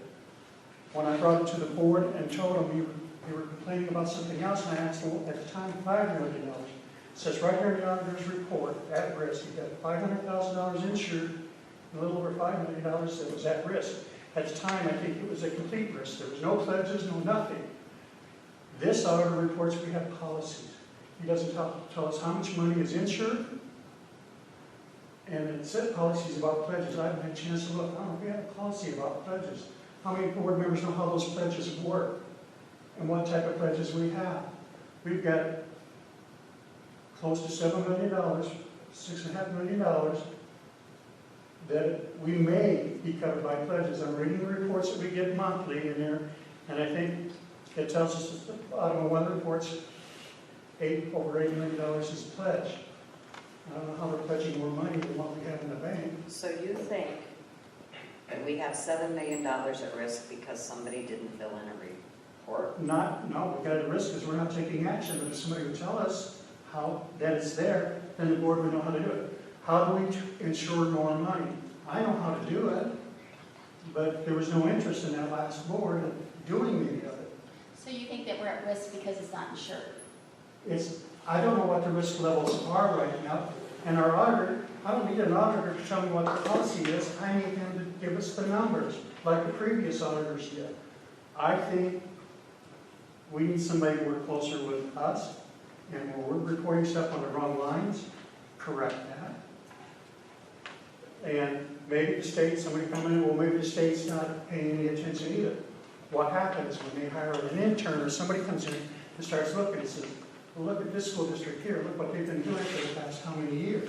We can't say, well, we've always did it that way. We've got somebody on the board that knows something is not right. I can show you the procedures from the manual, from the State Board of Education. I know we had this conversation last year, and the comment was, we can do it the way Mr. Giddens just mentioned, or we can do it the way we did it. I can't find it the way they did it in the books. When I address that board, I have it. And the board is supposed to work. If you look at our budget that just finished, we're not supposed to go over anywhere. Superintendent's authorized to spend the money to this, and this is the limit. When you get the limit, it stops. Can't spend no more there. We do a budget. We try to follow it close, but we set it away. Other school districts, you will see near the end of the year, they are moving money transfer. You can transfer the money by resolutions, But we and if you haven't move to overspent. your, We haven't overspent in any particular line item, education fund. the line items you have. If you go to the mechanics of a school budget, it's right in the mechanics of the school budget. I think it's pages 6 through 8. It talks about interfund loans and intrafund loans. They talk about what if you have a situation where, I can't remember off the top of my head, I think maybe 2 students moved in and you needed $35,000 moved from this line to that line. You just don't, well, we'll So pay then should for we it. file charges against our auditor, or is that what this is boiling down to? No, what I'm boiling down to, we need help with us. I'm not saying fraud, but I want to fix it. And if we have someone that's not reporting it to us, is just going along with, I don't want to say going along, I want someone, I think, to do a better job. We had a better auditor. I heard that he's no longer with us. Died. Right, that's what I Okay, what heard. about what you just said earlier, Linda? We went over for substitute teachers that we didn't. Okay, that is one small. Well, I just meant, But does that play that's into part it? of it. No, I that's, just wondered about it. no, that's part That of is the not the line whole item. ed fund, though. Oh, okay, you're still within that fund. Right. Okay, never mind.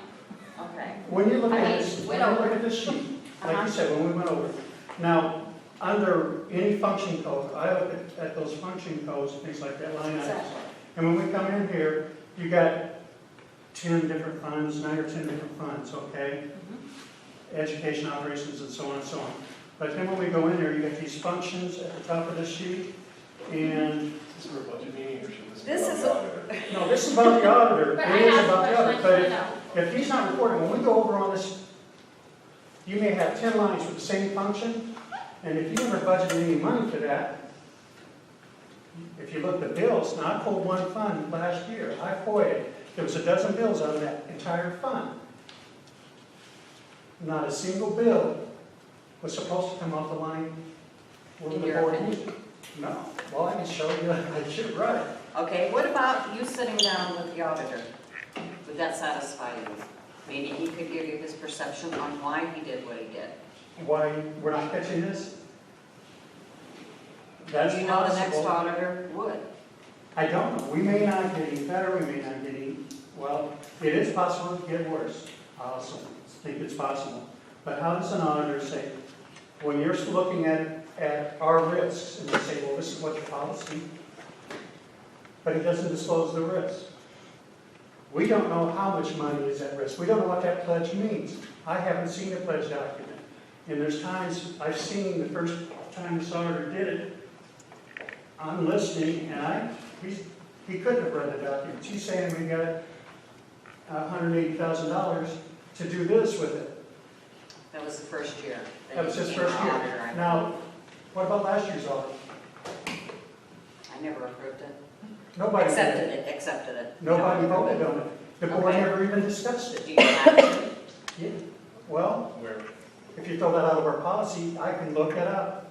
I mean, I should have wrote it down, but I was going through these policies, and it talks about the board approving, not approving, the board votes on that audit. Why not? It's in the policy, I will find out, I'll have it for you for the next meeting. Because I don't think we But it would approved it be- ever. Accept it. I said approve, Yeah. you don't actually approve it, but you vote on it. You also have two things that was really missing last year. You never talked about school district funds, and you never talked about the education school report card. You skipped both meetings last year. All right, You know? this is a consensus. Do we want to right now look for a new auditor for this year?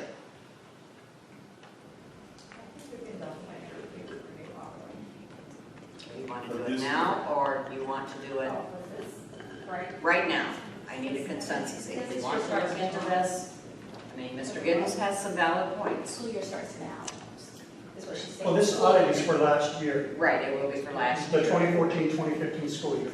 Right. They're auditing from, We want somebody for July next 1. year, or somebody now.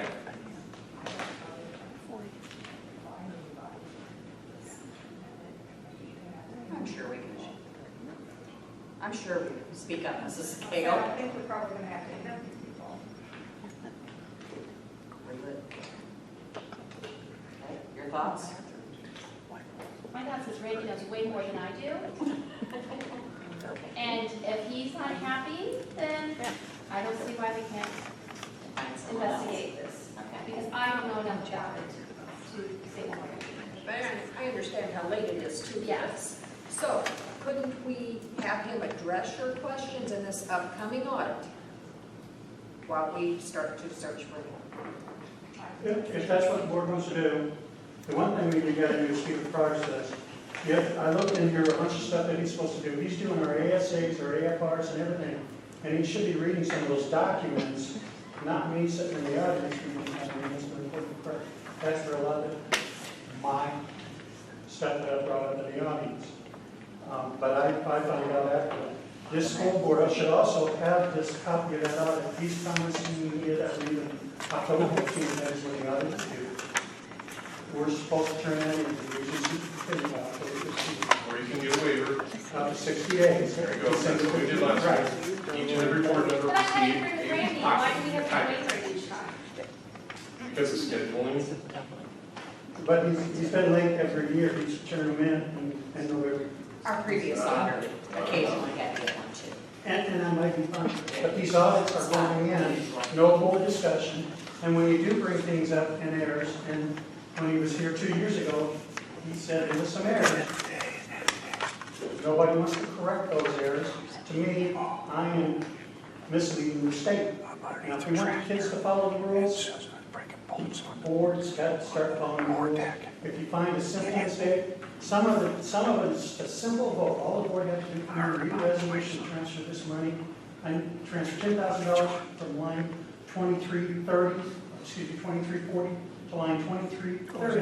And it would have been in compliance with the law.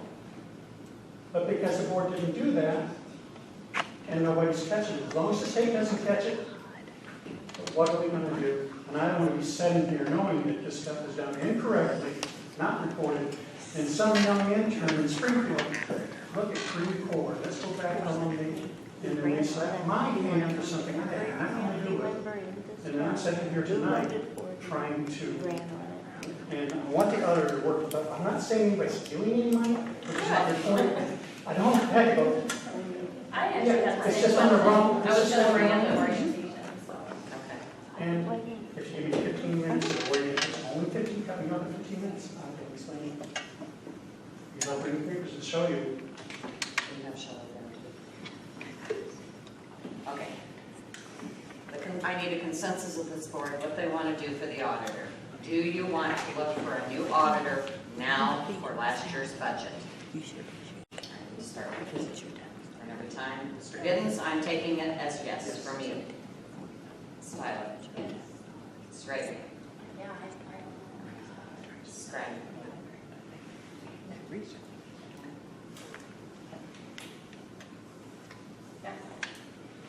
One, two, three, 4 yeses. We'll direct the superintendent. This is Bailey's consensus? No. I think December is plenty enough time because this man hasn't had a chance to explain the allegations being made. That's just my opinion.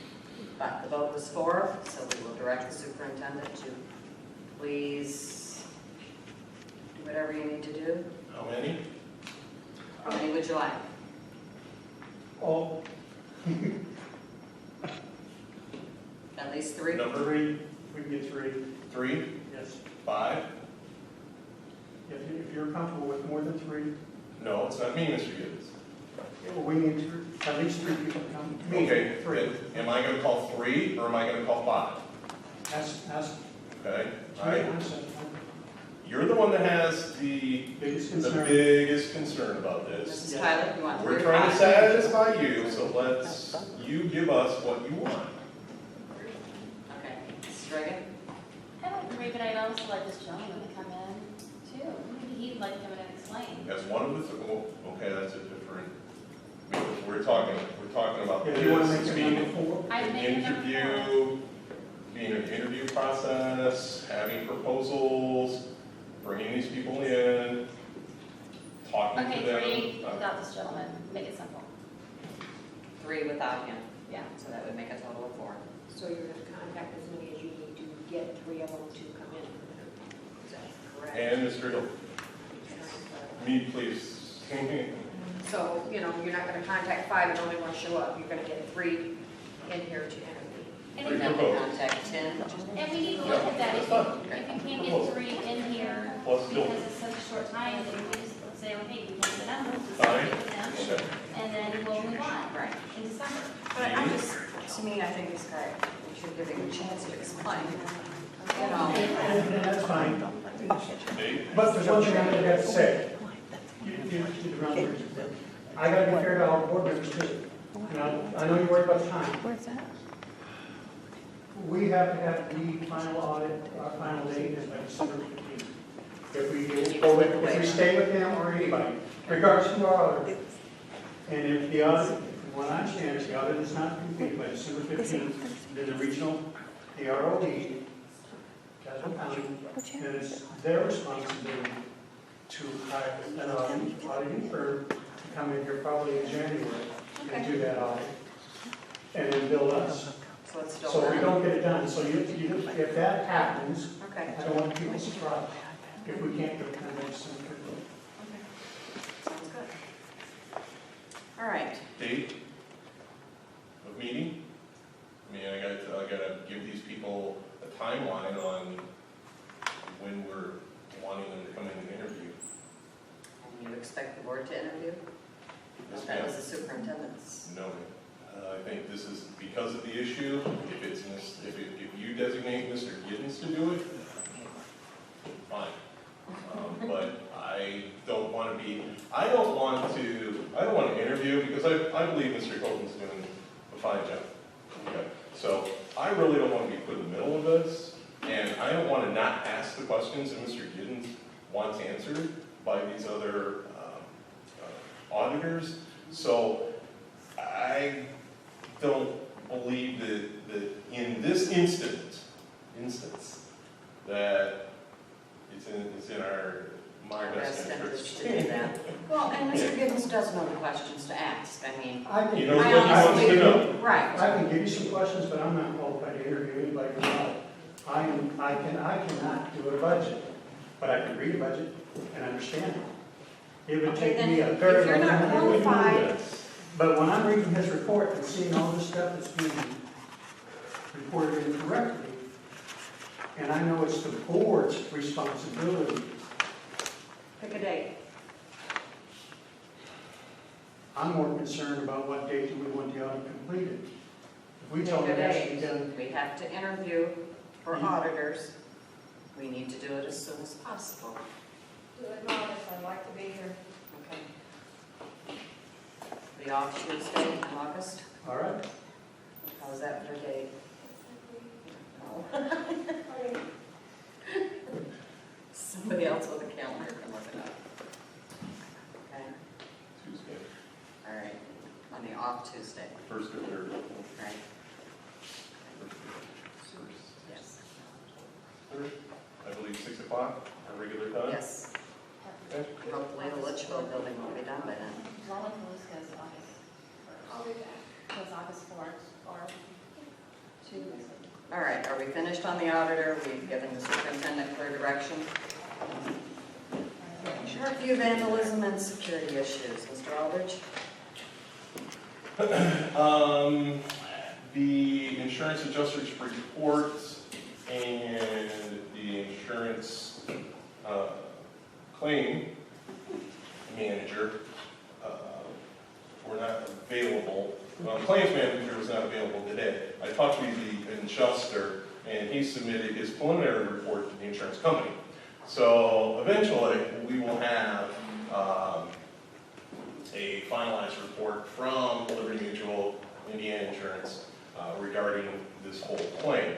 Our portion of this will be our deductible, which is $2,500. The invoice that I have for the windows themselves, 24 units were damaged, and the estimate was $8,700. I gave a copy of that invoice to the adjuster, and when I talked to him today, he had no problem with that. It was right in line. It was not a problem. So I went ahead and told the window company to order the materials because there's a lead time on that. And we need to have this done before school starts. So the windows are in the process of being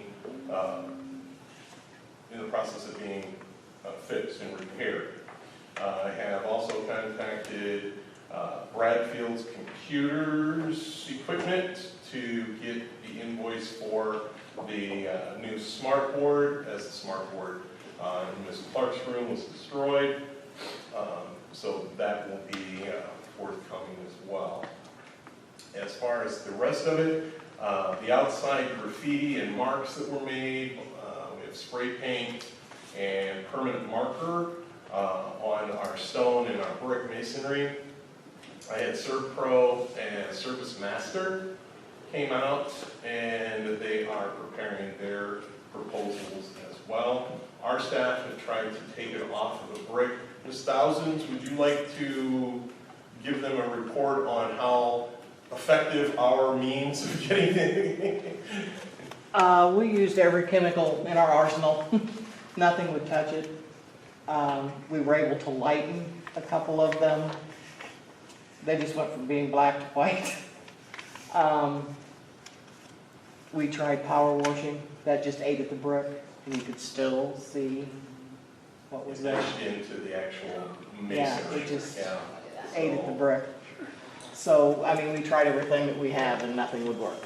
These guys did, they tried real hard to try to fix the problem. So Service Master, Service Pro, those were the two companies that the insurance adjuster suggested to come out. So I imagine his prices or his estimates are going to be within that commercial range.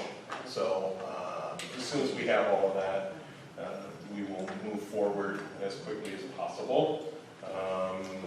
The claims adjuster, the claims manager at the insurance company was out yesterday and today, so she's due back in the office tomorrow and will most likely return my call for that.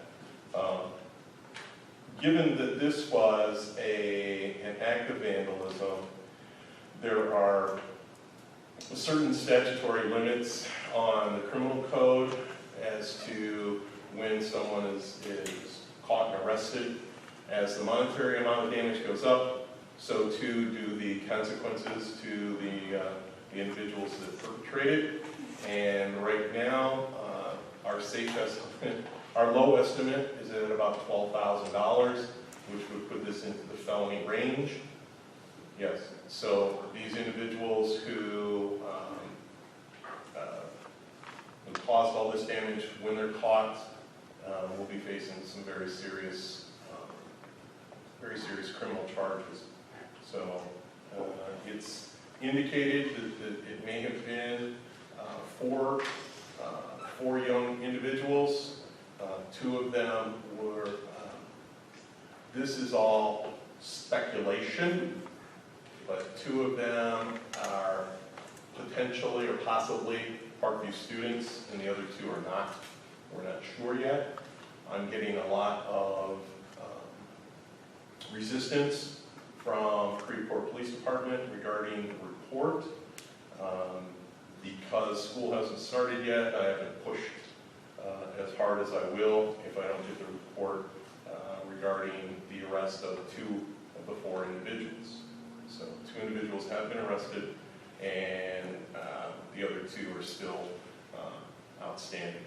So hopefully we will get some resolution to that, and then it will be a matter for the Board of Education, if in fact these are Parkview students, as to an appropriate punishment through the school board regarding this. So that's the vandalism part. The security issues. The fact that this happened and did not trigger our alarm system through Overlander alarm system was troubling, puzzling, but it seemed that it took place on Sunday during the day. On the weekends, well, 7 days a week, our alarm system starts at 9:30 and begins at 9:30 and disarms at 5 or 4:45, something like that. And that's when the alarms are armed. So if on the weekend someone's in between 5 a.m. and 10 p.m., 9 p.m., and they break into the building, there are no alarms. Now, it was asked of me why the times were changed. Why did we remove Saturday and Sunday and not have it armed the entire weekend? I can't give you that exact reason. The place before I was here, but it's not uncommon. The fact that there are weekend activities, the fact that there are teachers that come in and use the facilities, go to their rooms during the weekends, it would mean a change in our practice of who has the alarm codes, who has the code to set the alarm and to disarm the alarm in order to in and out, and then to make sure that they're rearmed when you leave. It would be a matter of making sure that the practice is followed as closely as possible, but there's always human error, and it's something for the board to discuss as far as our alarm system. Then also our emergency lighting. There was lights that were damaged during the vandalism, so those will be repaired and replaced.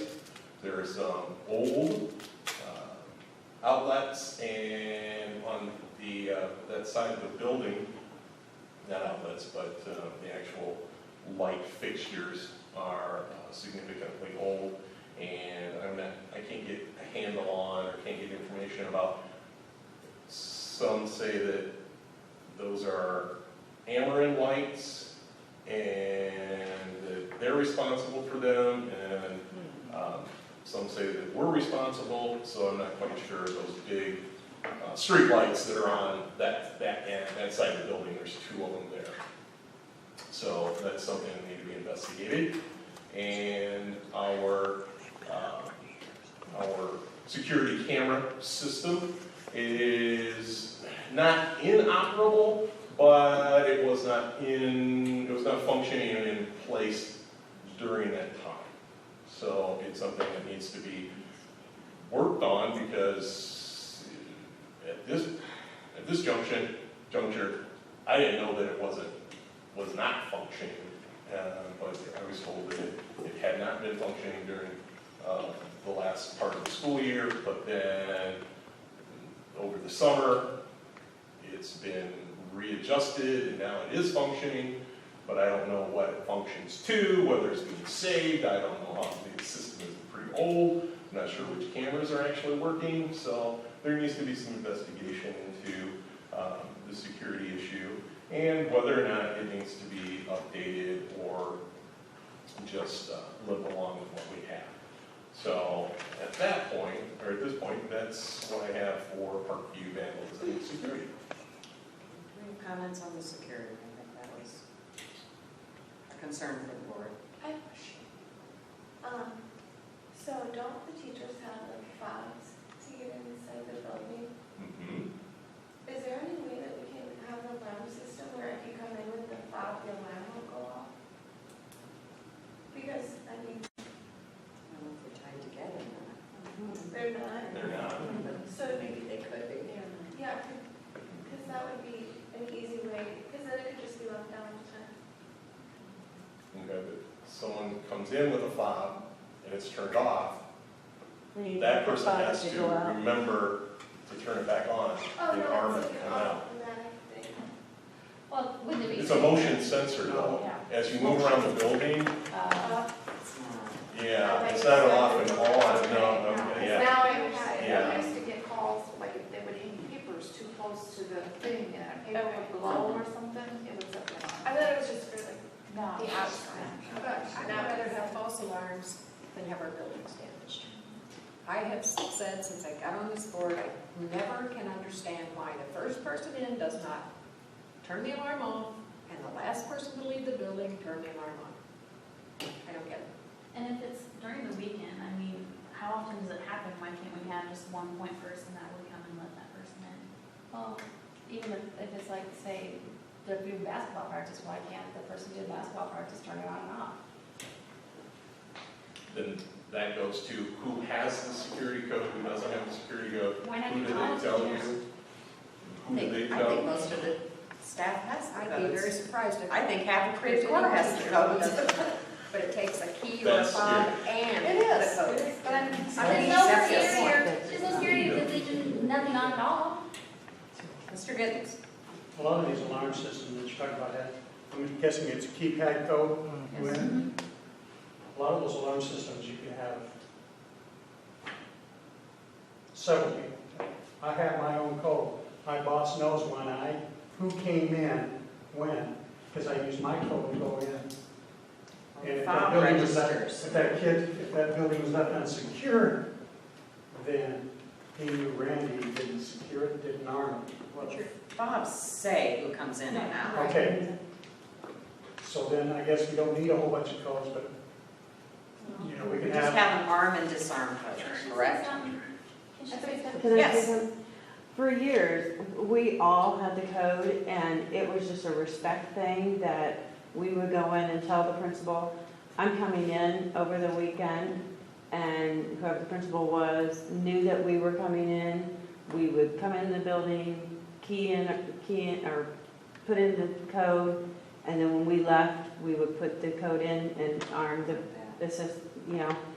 And there were very few times that the alarm did go off, but the principal knew who was in the building over the weekend. It was our responsibility to let the principal know if we were coming in. They, you know, they always told us, you can come in over the weekend, you need to let us know, and that's how it was. But the alarm was always set over the weekends.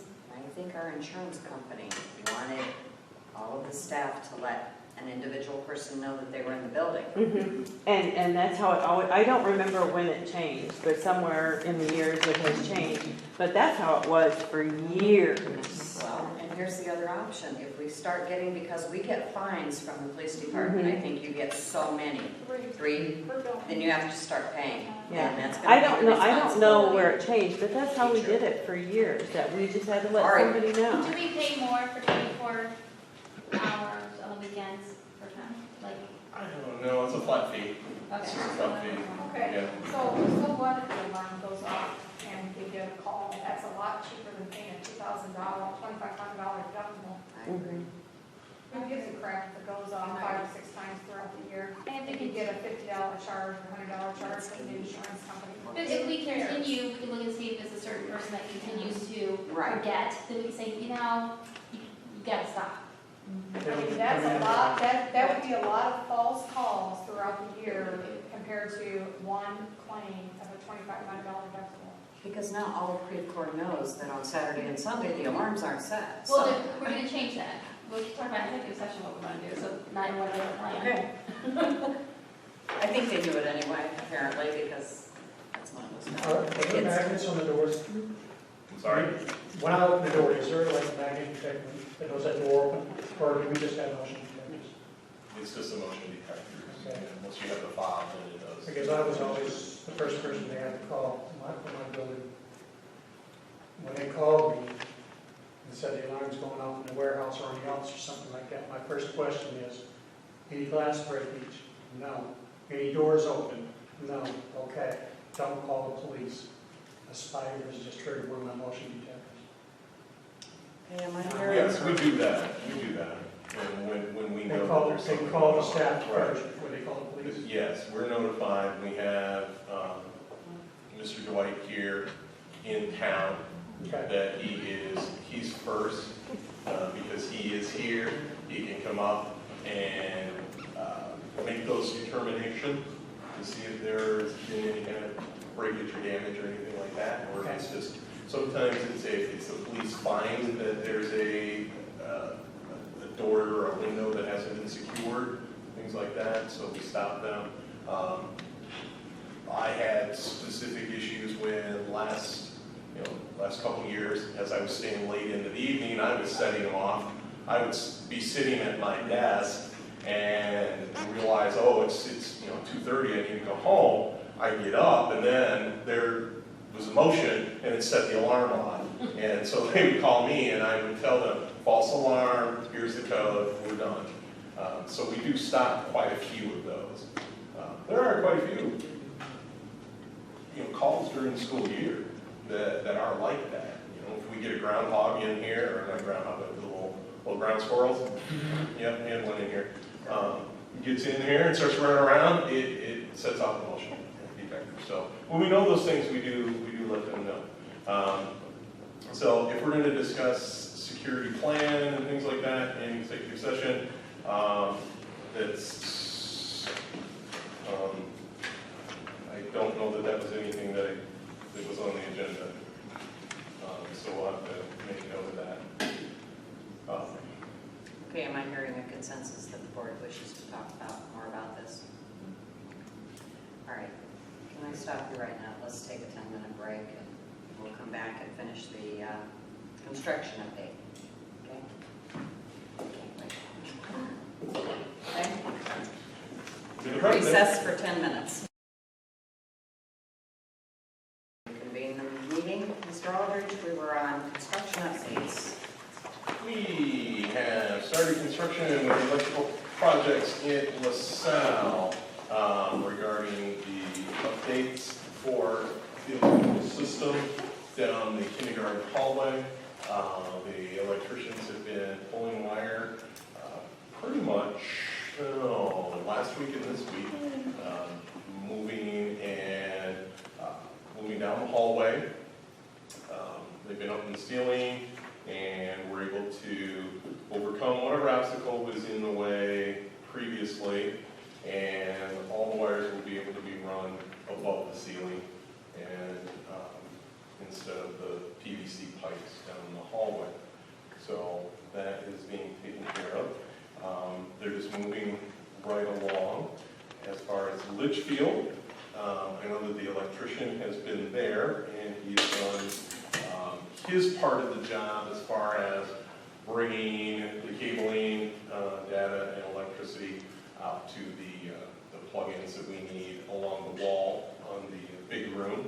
So that is being done, and Bishop Brothers has received the shop drawings and they have ordered materials, so they're probably looking at construction either Friday or Monday, getting things moving.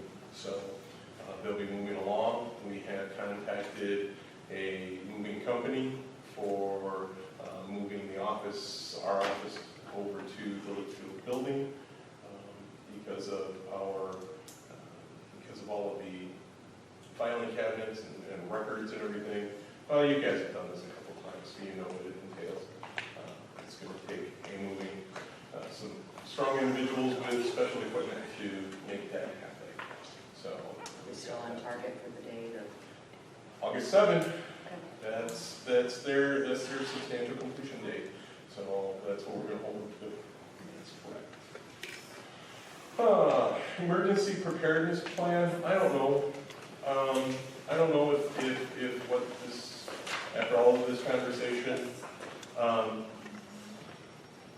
don't know if we did anything right, so maybe we have to do it all over again. I don't know.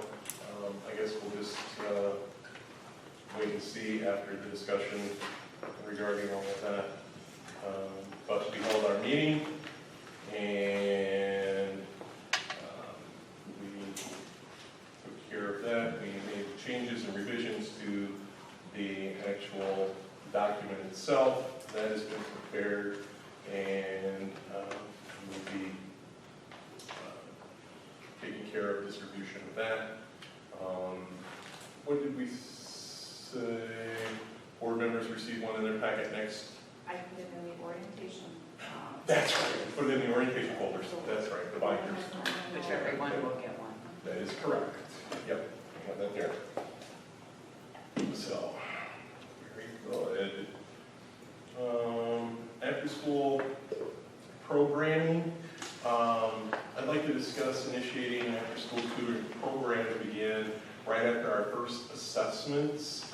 In the past, we waited until ISAT time to start the tutoring by our teachers, but we have federal Title I funds that we need to use, and we'll have it at our disposal, which will allow us to begin the program earlier in the year, and we'll be able to target those students through the assessments and start in on doing remediation and catch up as soon as possible, rather than waiting until March to try to get some of these students up. So it's more proactive, and that it's something that I've heard from the board that is an activity that is something that you wanted to see take place.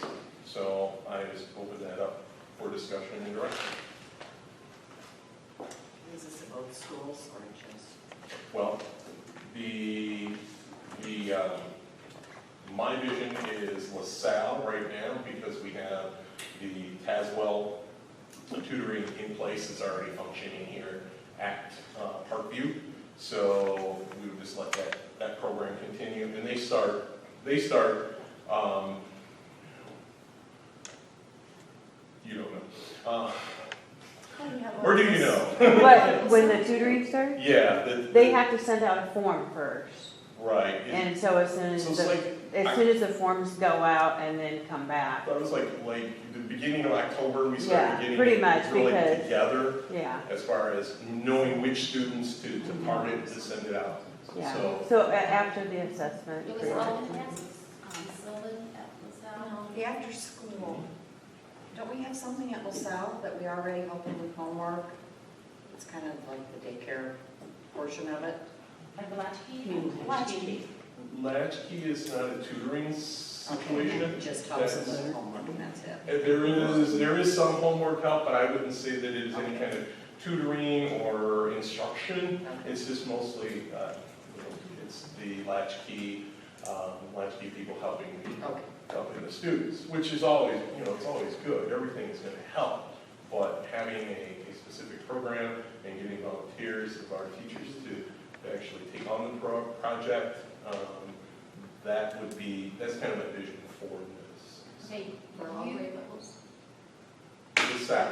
LaSalle, yes. So pay for it? Whatever students we're targeting, and we start looking at, because we have to look at the number, the amount of volunteers and teachers that we have, and looking at how the program would be structured. So, do you mean paid volunteers or non-paid volunteers? paid. Okay, so they're not volunteering, they're getting paid. Well, I mean, to be volunteering is you don't get paid. there's a difference between volunteer and mandatory under the collective bargaining You agreement. mean volunteer to take the position or Yes. apply? Yes, I can't force someone to do after-school The tutoring. people who apply for the position, yeah, that's fine. I can't say, Ms. Cole, you have to do this. That's No, but I just volunteers. meant that, Sure. right, But yeah, it is a paid position, that's the That's fine, Title I funds. that's Yep. It's $26 an hour, right? I don't want to say at this point.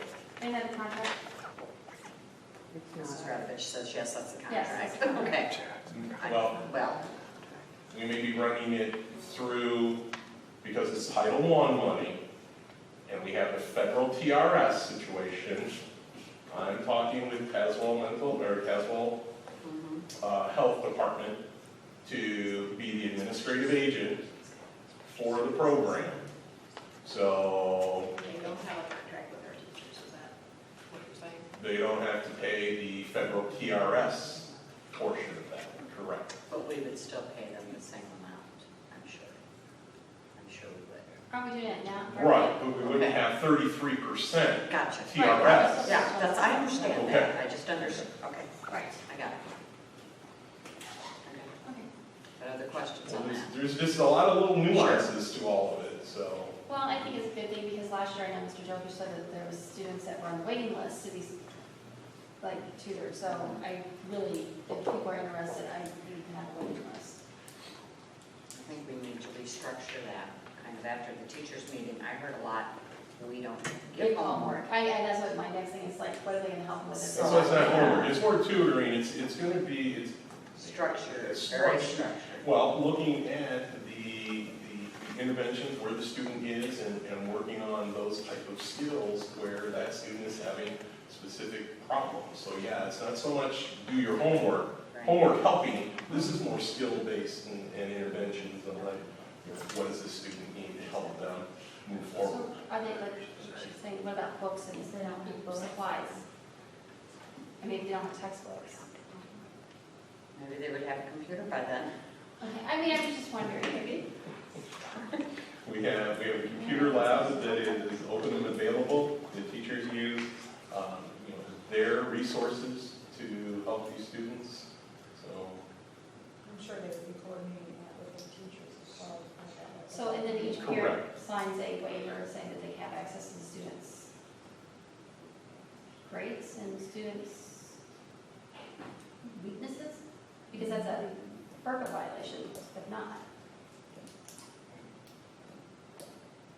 Illinois School Student Records Act, not so much for, It's federal, but there's It's a family. notice that goes home. correct. that your child has been targeted or been identified as a student who's having need. Do you want to participate in this program? So they signed up. What does it specifically say in this, Reagan? I don't know. I'm just making sure that we don't get in trouble for giving out grades or information. That's all I'm saying. For the tutoring program, the parents actually request for the kids to be in that program. And so they're actually asking for the kids to get help with those weaker areas. So the tutor has the permission to look that stuff up so they can look it up on Skyward and see. And a lot of times the teachers do send down a alert. Mr. Gibbons, comments? Just one question. You mentioned it when we started this. There was something about after an assessment early in the year, and I wasn't sure what assessments we're talking about and how early in the year. I guess it's MAPS, but I don't know. Yeah, it's MAPS assessment, and when is that first MAPS assessment? They start 3 weeks in October, so 3 weeks into the school year. They So- began, but now I think it takes 2 weeks to do it. Sometimes Yeah, they're we've been moving with the computer lab. That's been going a little bit quicker. So, yeah. You're looking probably right at 6 weeks then, my guess. Because to get this going effectively, you got to get parents to understand that your child really needs the help. Don't wait for the parent to contact you to get their child help, like Mrs. Middleton said. We need to be contacting the parents. And that was Yes. Sal's. well, they send that Concerned form about home. their future. Sal Right. does all talk. So that's what And we you do. send the notes home, right? Yeah, that's how they contact them, is they send, everybody gets that form. Right. And But they if we wait. see a child at risk, I would think the teacher would maybe send that second note home or call the I'm parent. sure they do. I mean, I Right. don't know, I mean, yeah, I just know they send that to them. Okay. It's Okay. not that the parents are the ones asking for the tutoring. The students have been being identified. Correct. And that they are getting that notification to the parent to see if the parent, because the parent has to not only agree for that student to be enrolled in the program, but also the transportation and things go along with that. The parent has to agree to do all that. So if they're not willing to do that, even though that student might have the greatest need, our hands are tied. Okay. Cyber insurance. I included, after our insurance, or during our insurance renewal, our casualty insurance renewal, there was talk about cyber insurance, cyber liability insurance policies. I gave the board some brief research from a couple different companies. This is not by any means recommending or putting one company in front of another. It's just information that came up on a quick search, and also some of the information that came from Mr. Booth from Unlimited Insurance as well, who's the one who kind of put this in front of us. Because of the cyber part of it, we discussed this at the technology committee. Ms. Garner, do you want to go into that, or do you want me to? Just briefly, I mean, Mr. Wendelin stated that some of the programs we use, I can't even think of one off the top of my head, but whatever we pay them in an annual fee, that's all they will cover if our data is compromised, and it's usually not near enough. So I think we probably do need to look into this. Right, because if you look at STL Business Technology Solutions, or whatever company we look at for our computer storage system contract, $500 a month, that's $6,000 a year. That's the extent of their liability. We are an entity that holds a lot of personal information of our employees and our students, and if that is ever leaked or hacked into, who knows what the actual damages and costs could run into, you know, I don't know. But these policies are out there, and it's just something that the board should probably look at, whether or not you want to involve yourself in any policy. That's a different question, but I think it's prudent to look at the different types of insurance policies out there. So, Hartford too? Hartford, CNA, AIG, those are leaders. Coverages.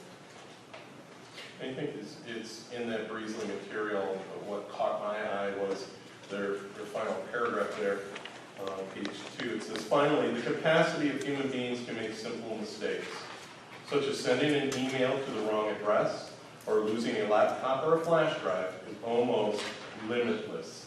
And in a world awash with personal data that is subject to extensive regulation, these mistakes can prove very costly, even if the data does not fall into the wrong hands. So it's kind of a stern warning. I'm not sure where the board wants to take this, so I just leave it in your hands as to how you want to direct me. So with this one, this reason, I would be curious as to, what their standing is, if they're anywhere a carrier, or if they're backed by, who are they backed by, or is that the actual name of the insurance company? I've actually never heard of that. I think part of it, their main thing is the United Kingdom, London. So, if they're backed Maybe by that's one. Lloyd's London, or who are they? I'm not sure. I've never heard of them before. You need a consensus to direct the superintendent to look into it or not? Yes, to look into it?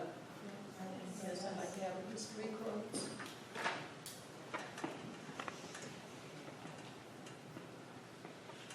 And just so I'm clear, 3 quotes, 3 from Undland, our insurance agent, I would get it from London, okay, from 3 different companies, from 3 different carriers. Carriers. From London. from Undland. I mean, right? So he can There's go no through. reason to go anywhere else. Go through Unland and go have it get it from 3 different carriers, so you can get it. I'm just asking, I want to do what the board wants. There's no reason for that. Okay, so I think we should go and get it. Undland, 3 proposals from 3 carriers. There's no reason that we can't do that. Did he give us these? No, he gave me the Beasley is the one that he gave me, and I got the others. Okay, But all I did was a search to, right. I mean, I was just getting information. I wasn't getting policies or. Correct, right, I got it. So, Yeah. He has that, I think it's right, or he has that. Okay, just some He major has ones access too. to it, yeah. Okay. I know. Carriers. If he does, then he puts them all.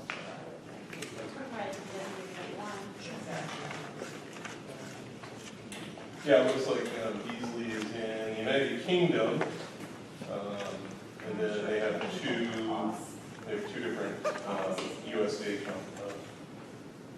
locations.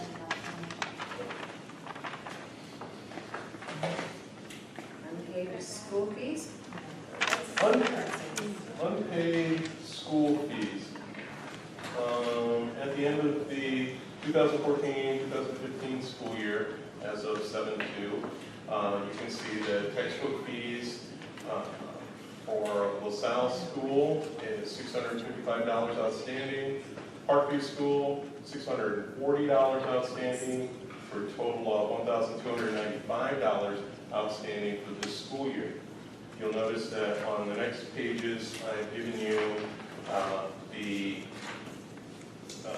total balances of the historical totals from our TH Professional and Medical Collections, our collections agency. All right, the amount listed was $6,939 year to date. Amount returned, $598. Amount collected of that, $538.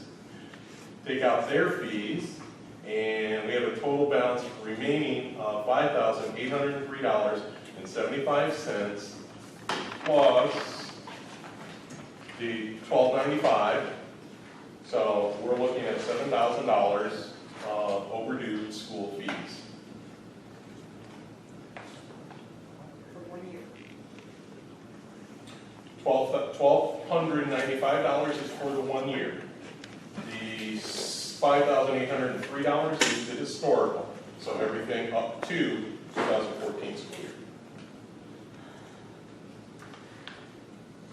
I don't know how far back that goes, if that's 20 years or if that's just 3 years, I'm not sure. I didn't ask that. Okay, so the $1,295 was last year, The school year that just ended. Yep. and we already had requested that be sent to the election agency. Not yet. Oh, Because we usually vote on that, right? Because before we had voted on to send it to election agencies, I remember. normally do. Yeah. So that's what I'm wondering. Is that what you're asking? No. Basically, last year I asked the Board of Education if it wanted to take people to court.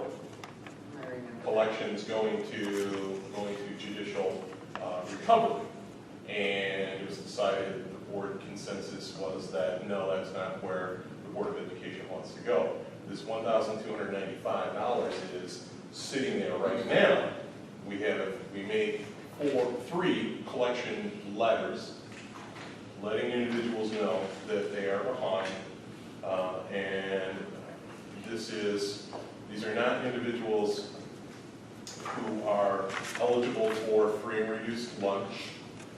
Okay, those people are, they're taken care of, pulled out of this. Their fees are waived. So these are individuals who, under the federal guidelines, have the means, but just did not pay their school fees for this past school year, $1,295. So to answer the question, Mrs. Bailey, I guess I'm looking for direction on the entire issue. What is it the board wants to do? You've got $7,000 that's not been collected, that's overdue, textbook fees. Is this something you want to pursue, or is this we send 3 letters and then we're done? In the past, what we've done is send the 3 letters, then turn it into a collection agency with board approval. Okay? Okay, I will And you say got- that. Now, what does the board want to do about the other? Historically, you collected $538 out of that. Maybe we need to look at a different collection agency. Okay. I don't know if we use the same one all the time. Oh, no. I would imagine. I don't know how many letters gone out or anything like that, but I can see just last month, from 6/1 to 6/30, we are still collecting textbooks fees. Real quick here. $270. So people are making Some an of them effort. try to make arrangements, I think. You know, there was 2 for $45 each and 2 for $90 each. So I don't know if we've exhausted everything or saying quits for collection. So let's go back 20 years, we put a lien against our house, our first house, and we're gonna buy a house, after, how far does this go back? Oh, I see the Yeah. textbooks. I'm So not we sure. are You've still. got accounts, you've got 93 accounts in this report. You have 93 accounts in this $6,000 here. So I just need to know what you want to do. You got $7,000 laying out there, and do you want, like Mr. Reiner said, do you want a different collection agency and investigate that? I'll get 3 proposals. Do you want to I don't know. interview? It's You more want to- collected. When it's worth. We send out our 3 letters during the school year. We send out where we see, like Mr. Giddens pointed out, where we see an influx is in April and May, when the 8th graders want to go on their class trip and they want to go through graduation or promotion ceremony. So that's when we see an influx, but then you still have the $7,000 out there. And I don't care, I just need to know what you want to do. Need a consensus. Mrs. Reiner suggested we possibly get another collection agency. Did you say three?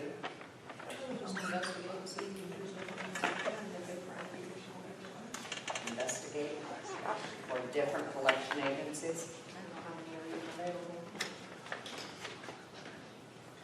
I'm going to say at some point we need to write this off. If this is 20 years old, we just need to let it go. And if it's 2 years old, that's a different story. Is there any way we can find out? Oh, I'm sure we can get the historicals on each of those 93 accounts and determine and make a, you know, if the student has not been a Creve Coeur school district student for 5 years, there's probably no recovery at all. So you could just say, the heck with that. As far as another company, you know, I don't have any problem doing that if as long as there's a purpose, just to find out if other companies want to do it. It doesn't do anything for us. It just takes up my time to do that. You know, if I'm going to go that far, I would just as soon get proposals and be able to bring those to the Board of Education to determine whether or not it wants to engage a different company. Well, let's see what the library did. They tacked on another $20 or some crazy thing in order to build it for 45 cents or something, if they were late for a year or something. Do they have like a It could big, be that. like, fee? Yeah, I mean, that's kind of, Maybe the village would tack on another $10 for your water bill being late. to cover it. You know, we could do that too. I could threaten with Yeah, that, I mean, maybe but we should. that got my attention. I was up there right away. It's not a bad idea, actually. So are they able to actually set up the payment plans that are good board that shows all that as well, or? We can turn that over to They you just guys. say the points? Yeah, There is what? we tell them at registration if they can't pay it all at once, they can pay it in portions. And you have records of that? No. It's not policy on No, they don't sign anything. It's just a, on that. do you need time to pay? Would you come in and pay on monthly? Some do, some don't, and you end up with $7,000 in the hole. I don't think it's a bad idea to say, you know, if you don't pay it within like the first, like by December, it's another $10, and then you don't pay by the end of the school year, it's another. I mean, it's not really a bad idea. It might make people pay it more. Or we're giving you a certain amount of time. and Oh, wait. I'm just throwing it out there, I agree. Get that more than $10, because, I mean, I agree with that. Okay, so what is the consensus to go ahead and ask Mr. Aldridge to I find think another we're company gonna to go through that. give us? That's not fair. It's been real successful If for you're us. getting Yeah. Their percentages are very Well, good. if they don't have money, they don't have money. Right. You're not gonna get a lot of turnover. Maybe these things are 10 years old and they moved up and put here. But if everyone knows we just send 3 letters out and we drop it. Exactly. Okay, but if you send 3 letters, you say every time we send a letter, it's another $50 processing fee, and we'll take you to court, it Well, might make them don't think, say it if you're not going to do it. I agree, but Okay. I'm just like, it might make them thinking, I gotta pay this, because if not, I'm gonna go to court and pay all this extra money. Right. There's gotta be I something. really don't want to take our parents to court. I don't either, but $7,000 of unpaid fees, we gotta make it, it's not that we're not gonna do anything, why would anyone pay it? True. Okay, but right now we're talking about the $1,295, correct?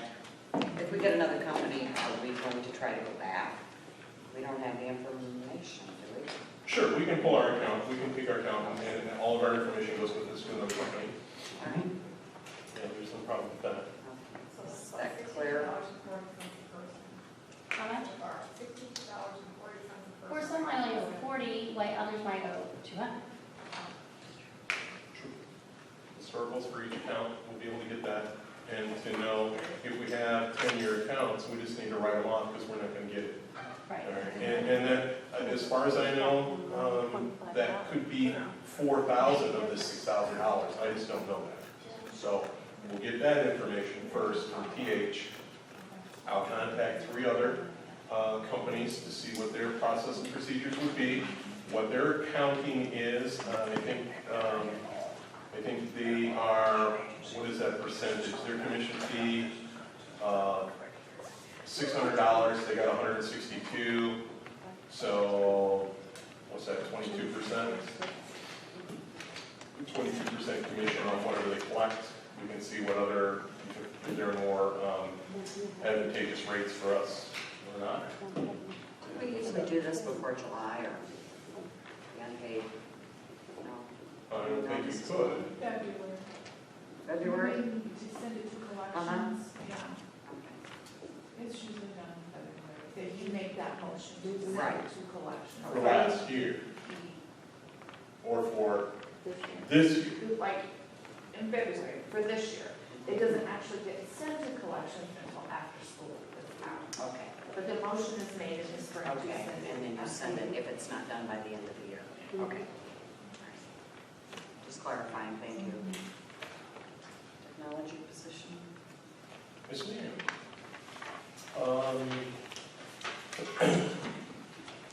Technology support position.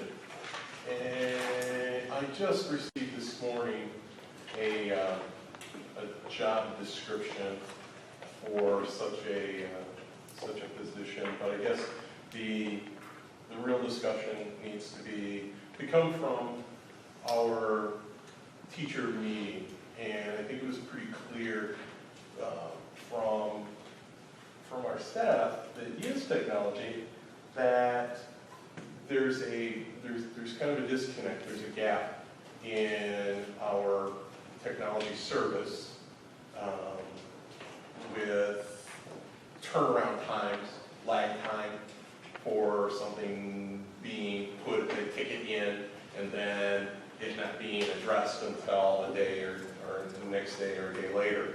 So that is one area and one issue, but also the fact that if we are going to a technology-based instruction, and if we're going to have the expectation that our teaching staff use technology to instruct our students, that they need to have a support person to help them through this kind of a transition and a learning curve, to give them resources for teaching, to give them help with the technology. So we're looking at someone who would be a facilitator, not just tech support, like you would think someone comes in and turns, does a print driver or something on your computer. Okay, it's that, but it's more. It's someone who can help with resources for teachers. All right, so that they're able to go to this person and say, I've got this idea for a fractions unit. What's out there? What are things that you know about as a resource person to help them with the instructional parts? All right, also the technology, but also the instructional parts of this whole technology bundle that we're talking about. There are other issues, I guess, since we tabled the purchase and discussion of the Chromebooks and everything like that. Maybe this is something that just needs to be discussed at that point.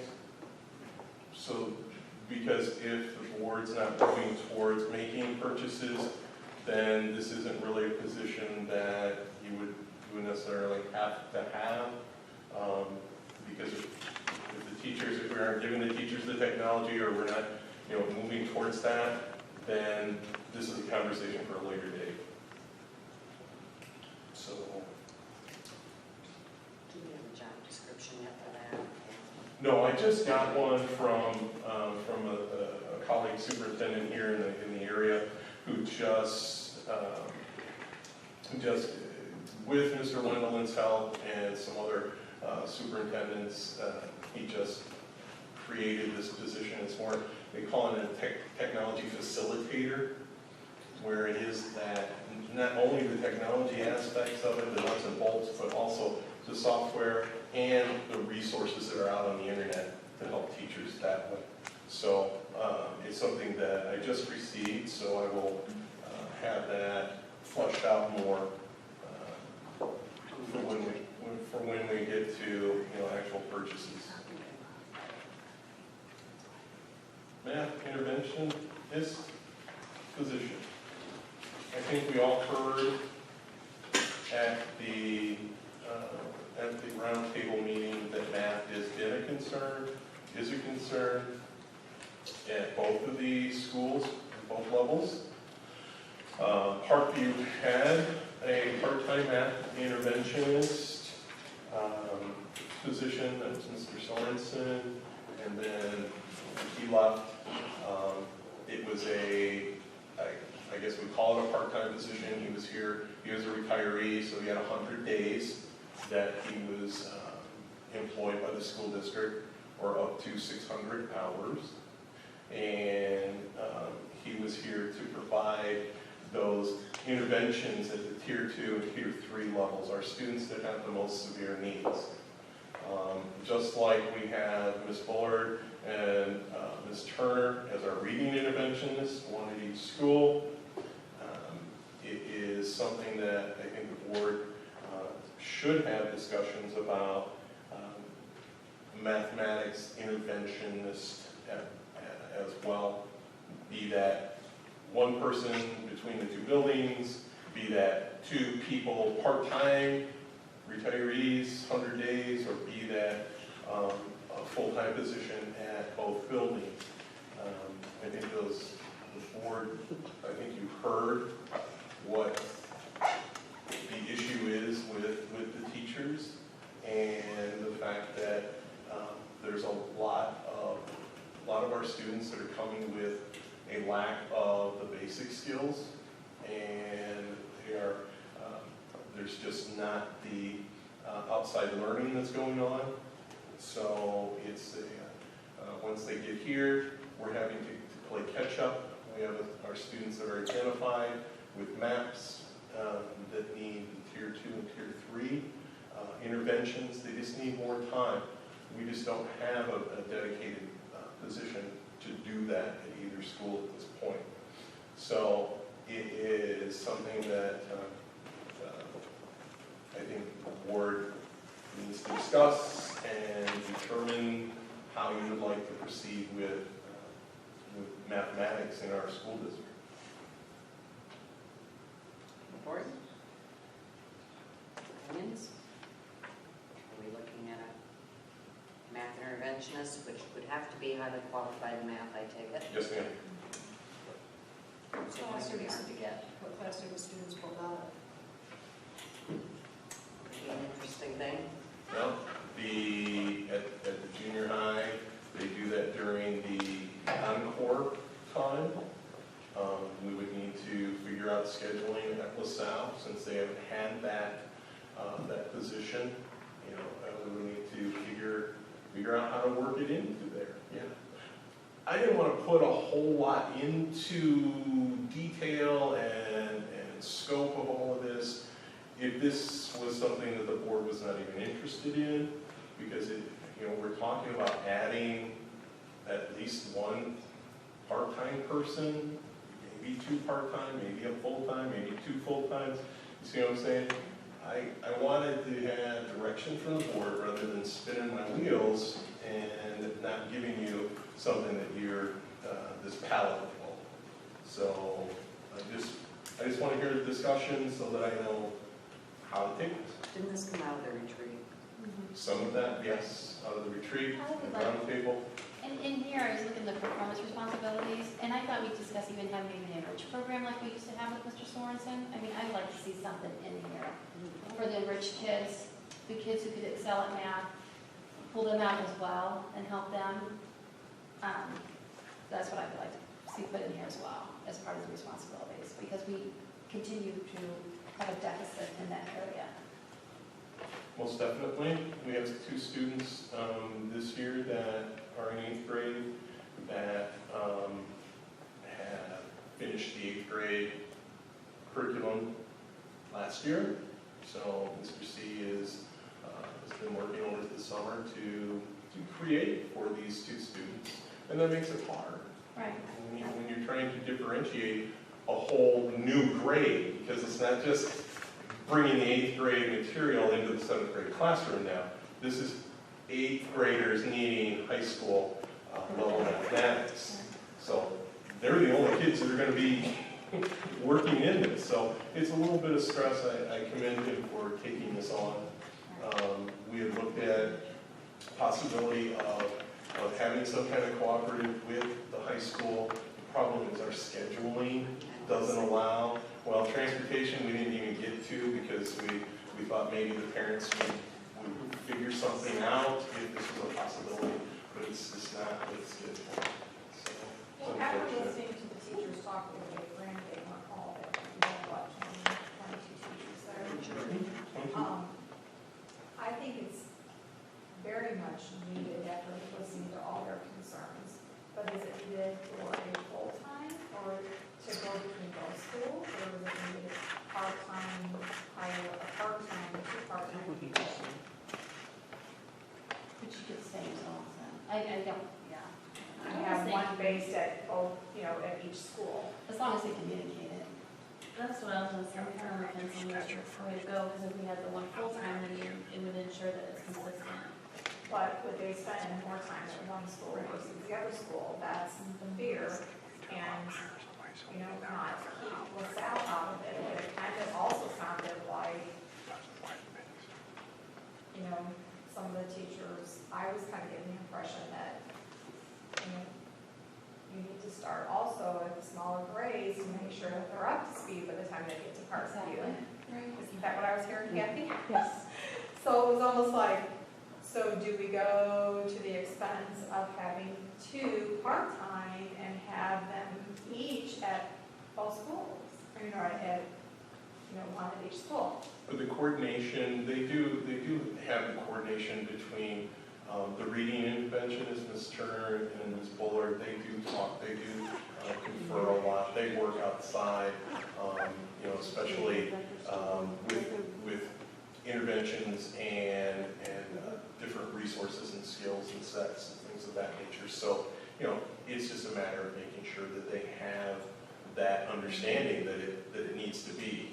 And I guess you look at the cost, of what's the cost of 2 part-time, and how much hours you're gonna get, and what's the cost of 1 full-time, and how many hours you're gonna get. But if our main concerns are, we're looking at the picture, if our main concerns are getting our test scores up, math, technology, those are our main concerns, really. Getting our buildings taken care of. The math intervention isn't going to help so many kids. Can't help them all. So we still need to look at giving whatever materials teachers need. And this would be backup. This would be the backup. This is interventions. Interventions. This is not the classroom. I know that. It's going to really play. So there's It's 2 not- different issues. I know. Okay. It's going to play somewhat of an essential role in, I don't know, and then, what else do you guys think? Mr. Goodman, you haven't said anything. Because I love the school schedule. The administration and the staff are the major contributors on this. My crazy ideal is maybe full-time here, part-time there. Because we're talking about, we're going to pull maybe 4 or 5 kids out of the classroom. This period, I don't know how many periods this person will be occupied. I don't know if we're going to hire part-time. If we're hiring part-time, you're talking 100 days in the school year. So there's only, how many, 180 days? So that means half a year, we're not going to have somebody if we use them all day long. Or if they're only here half a day, again, scheduling, you know, you address it, we can't get a kid in other math, so you gotta look carefully at, to me, as administrator, I think you gotta look carefully and try to get as much as we can. Now, you all know, I look mostly at the ISAT scores, and that's because that's what the state looks at. That's how they evaluate our schools. And, you know, people have mixed feelings on those. That is what I look at, that's what's online, I go to state, and that's how they grade us. So we can't ignore ISAT. And I've seen, you know, commented several times with a group of children that are in desperate need in math and reading. This next school year, a lot of So you're kids. leaning toward a full-time person. This school right here, I think, could definitely use a full-time person. And a lot of the kids would be from that one grade level. Randy, we heard very clearly from those teachers also at LaSalle that math is also really lacking at LaSalle. And there are more LaSalle teachers there than there were Parkview teachers there at that meeting. And I agree, and math is much different in LaSalle than that. And it's not just, our curriculum is, I think, the biggest obstacle. I mean, what I got from there was our actual curriculum and the discipline. If we can get those two brought in line, I think that'll make a big difference in our performance, the district's performance, if we can tackle those. Saying that curriculum is going to take us some time to get that word, and we need a lot of help from the teachers and the administrators, a lot of advice. It depends on how many children we have targeted that need help. Mr. Sorensen did an awesome job when he was here. I don't know how many children he worked with on a regular basis, but I don't know these people, but like many other things, there wasn't, Ms. Tyler talks about accountability. I don't know anything of what Mr. Sorensen did that was, showed any more success than any other teachers doing anything else. So that's one of the things that has to be built into this is what are we getting? What's our return on the investment? What are our expectations of this person? Not just because they're they're a great guy, but what do we want? So that's part of what this needs to be. The details we can figure out. I just need a general direction of what is the board's commitment to a math interventionist positions, and then I can come back with a couple of different alternatives and plans that will give you a little more direction as to how are we going to reach these students, which students, how many, what's our percentage, because we have percentages that are the tiered levels. It should be the 20% in that tier 2, that 5% in the tier 3. So we have those 15%, sorry. We have those that we can work from to know where our students are. If we created, or if we said, to do 2 full-time, just talk over, but didn't actually hire 2, there's nothing wrong with that. Right, discussion. Right? Is the board ready to commit to pay, for example, 2 math interventionists? Is But that what if you're saying? the need were there, I mean, once it's talked about, if the need were there, at least we could have an open discussion about it, and if we saw that the need is there, then we could go forward and actually hire if there were a need for 2 full-time. If there was only a need for 1 full-time, then you don't hire 1 full-time, or maybe just a part-time. But I mean, if that is a concern for everyone here, or it sounded like it was the other day, then maybe we should say, let's write a bullet and say, maybe we should investigate 2. Okay, I think that's what he's wanting direction. How much dollar-wise is the board ready to invest in either 1 teacher or 2? I think that's what he's asking. That's correct. Two retired, even if they only work half the year, two retired teachers, because we don't have to pay all the extra benefits, right? That's true. So we can afford more doing that.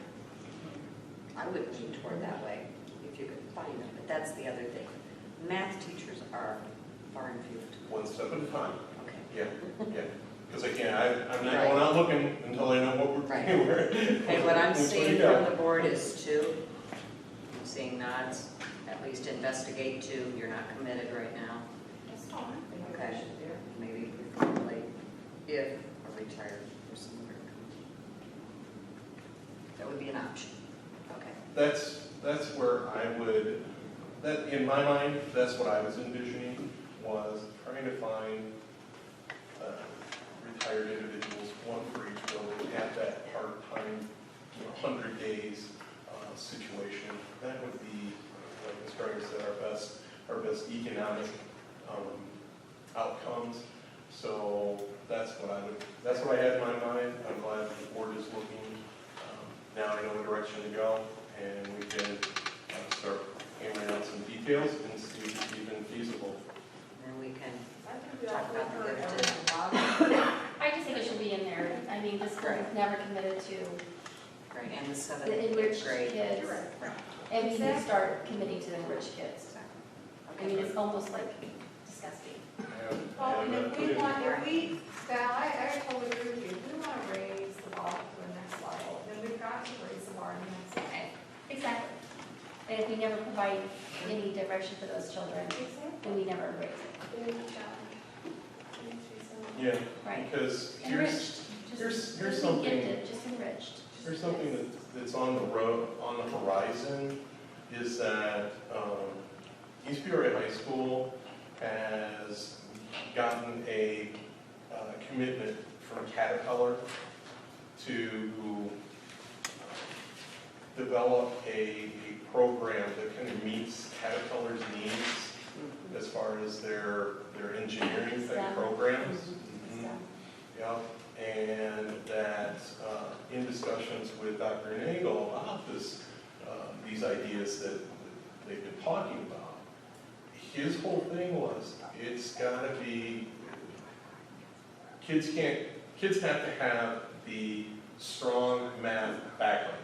Not even the science part, but the math background. This is a heavy math curriculum that we're looking at investing in. And so, if our kids want to have any kind of possibility to, access that program in the future, then we have to be able to supply them with that advanced mathematics.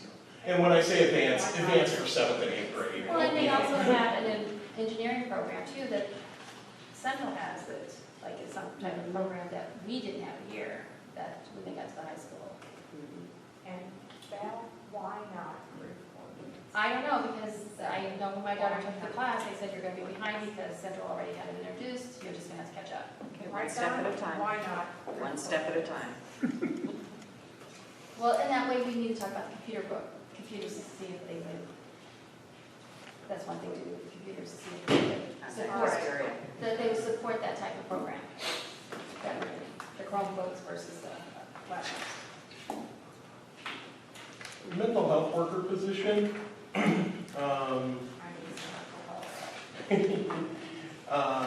This is basically our counseling position at Parkview. And what I've gotten information from the Center for Prevention of Abuse is that they're moving away from a school-based program that we have as Harvey, and that her job is kind of morphing into something different, where she's going to be out in other schools. They're going to be looking at kind of a shotgun approach. They're going to be sending them out to do, 2-day programs here, 2-day program, 3-day programs here, and it's like, so we may not have Ms. Harvey from the Center for Prevention of Abuse this next coming school year. I don't know yet what it's going to look like. I don't know what, she couldn't tell me because it just hasn't been addressed at her level. So it's something that we just need to be aware of, that her position is changing and will be different than it has been in the past. So this week, too late for the board packet, I did receive a service contract from Ms. Murphy regarding her services to the school district, and I think that's, since I didn't make it into this packet, I wish it would have, because we could have made it into a whole discussion, but we'll just save that for the next board meeting. And then, Again, this is the time I say, I think we need our own in-house counselor, so that LaSalle gets some in Parkview. I say it every year, so I didn't want to. give me direction, board. It's okay, it's just me. I'd like to wait and see what they're gonna do with the other program. But they're only part-time, Oh, right? How many days does Mrs. Harvey come in? Ms. Harvey's in for 3 days a week, and Ms. Murphy is in for 3 days a week, is that right? so we have 6 days coverage. I don't know, you don't know either? Yeah, okay. I know she's not here on Friday, so. She's not here Friday, so 4 days. I think it's 3 days a week here. I know the days that she's not here, Mrs. Burdick's here, that's So we all. don't have any coverage at LaSalle, it's just 6 days a year. No, we have a school social worker at LaSalle, Ms. Burdick, Laura Burdick. She's the school social worker that we share with North Pekin, Marquette Heights. I thought we were talking about counselor.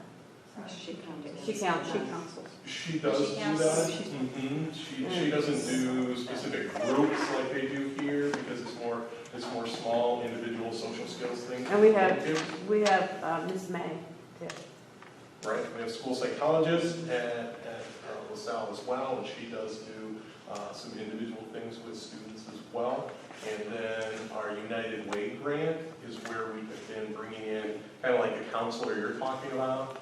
And the past 2 years, we've had Ms. Jamie York from Taswood Mental Health.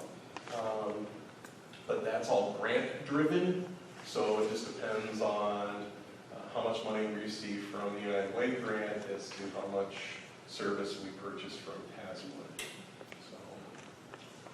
So, but I'm in agreement with Mrs. Bailey. We have students who come to school with significant issues and significant baggage, and it makes it hard to learn sometimes. And these poor kids are worried about, is mom going to be there when I get home? Or there was a fight last night, and I'm afraid to go home. Those kind of things kids can't learn, and it's a significant issue. So any kind of discussion that the board wants to have about increasing or bringing more type of services, mental health services, counseling services, I think you'll see good return on that investment just through your students' mental health, but also behavioral. That's where a lot of behaviors stem from. It is when a student just is frustrated with schooling because they're frustrated at home. So it's a big package that I think counseling and mental health services could address. So I just need to know where you want to, how you want it to be. Our plate's pretty full right now. I understand. Not that we don't need it, but let's get the computers, let's get the math. And finally, for me anyway, finally, when I say that, FOIA requests. The board has by June 15th, response to FOIA requests for emails. This is the ongoing response that we've been working with the requester and trying to get it narrowed down to a reasonable amount of documents. We've been unable to do so, and finally it was just a denial, and the individual has the right to take that to the Attorney General's office for review.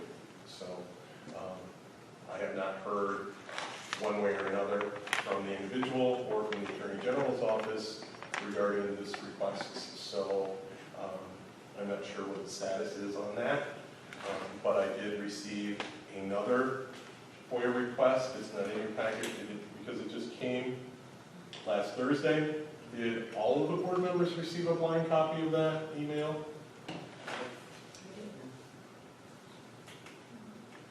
Yes, I think some did, some didn't, is what I'm saying. I got it.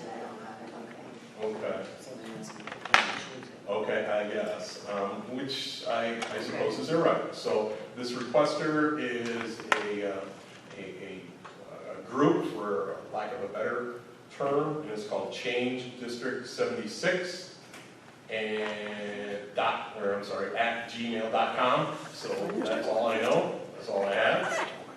Sounds like,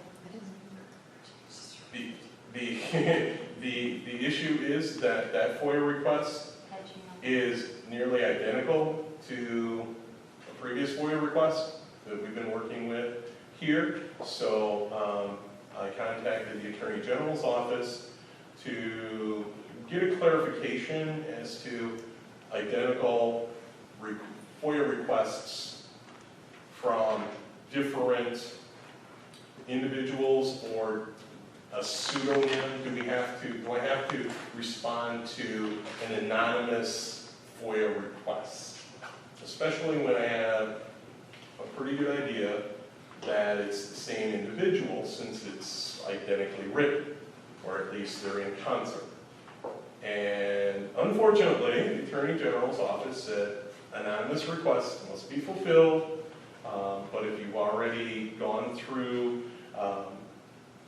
another previous request that is similar or identical, it doesn't seem like it should take you as much time this time to get to the denial and let them go that way. Did you notice that the one email was in the new one? Yes, I did. Yes. So, be that as it may, responses are due on Wednesday, I believe, and I'm already done with them, so I will send them out tomorrow by the end of the workday. And so polish them up, and I will send them out. And then they will be in the next board packet. So, there you are. You have a new group that you can monitor. Before we go to committee reports, we were talking about the lighting outside. Mr. Bachler, since you're here, can you tell us what is Ameren's I was just goals? gonna address it all at one time when it came under recognition.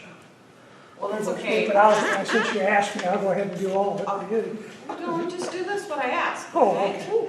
Lighting on top of the roof here at this building is a school district responsibility. Mr. Don Rybold put those up there a number of years ago dealing with our security and not having any lights back here in the back. It's a maintenance responsibility. He made those lights hang over the building. He made sure that if you need to change a light bulb, you didn't have to reach over. They're on a swing bracket that you get up on top of the roof, you swing the light bulb over, or light fixture, put the new light bulb in. So, I'm guessing 20 years ago it might have. well, now they've been changed since then. They've been changed, now I can't say for the last 10 years, but they have been changed, okay? And it's building's principal's responsibility, because it's his building, to send in a maintenance. If they need to do it. Could you hold the rest of yours until? Yeah, the only thing is, Ameren is, Mr. Aldridge is the ones that are on the poles. I think there's one behind your office, I think there's one out here, There's one. yeah. And I think there might be one more, there's one down Homewood, I think, too. Because I know we did that. And you'd already paid for them, you brought it up under somebody questioned on the lighting bills. I did, last Okay. week, at the last meeting, because there's Yeah, an I thought outside I- lighting yeah. and inside lighting. Yep. Okay, thank you. All right, committee reports, building and grounds, Mrs. Cagle. I actually have something to report. Sounds like you're going to have a lot more to report. All right, actually, the first part, I'm going to turn over to Mr. Aldridge, where he can maybe give us a rundown on item H1, and what's been done and what's not been done. packet, and kind of give us a brief Oh, rundown of I what's. see. The repair items? Yeah, the Maintenance of ones repair items? taken care of, the line, Sure. doing everything. Okay. You put your Just, spot. no, that's all right. Generally, I don't want to go through, unless the board wants me to, I can go through each and every entry. But essentially, painting is continuing. We'll need to have touch-up paint come back because of some of the damage that we've had in the inside Parkview. It was kind of taken care of, but other things have intervened, so we'll have to have painting come back to take care of some of these things here. Question on So- that real quick. Is there a reason that we painted it with different colors? Yeah. On the white and the blue? Halfway up the walls? There's one, yeah, one's gray. I'm sorry, Ms. Greger, I can't answer your question. They go to Lowe's, they buy the paint, and it's a little purpley. So who's purchasing the Gray. paint? That would be Mr. Jokish and Ms. Bone. Yeah, we have a couple more touch-up things. No, it's two different colors. And so that's gray. Is that great? Purple. That's not color line item. No, you'll find that there's that's what's happened over the years. We just painted them last year. White paint was white. No, ma'am. White is white is And I white. would buy the same white paint all the time. And I really think if there's time, that probably needs to be addressed. Thank you. I mean, it's really going up. Okay. I can make notes, okay? I don't go and, mix the I know, paint. I know. It sounds like, yeah, it wasn't mixed right or something. Okay. I will say, I'm not throwing anybody under the bus, I hate that term. No. But it is,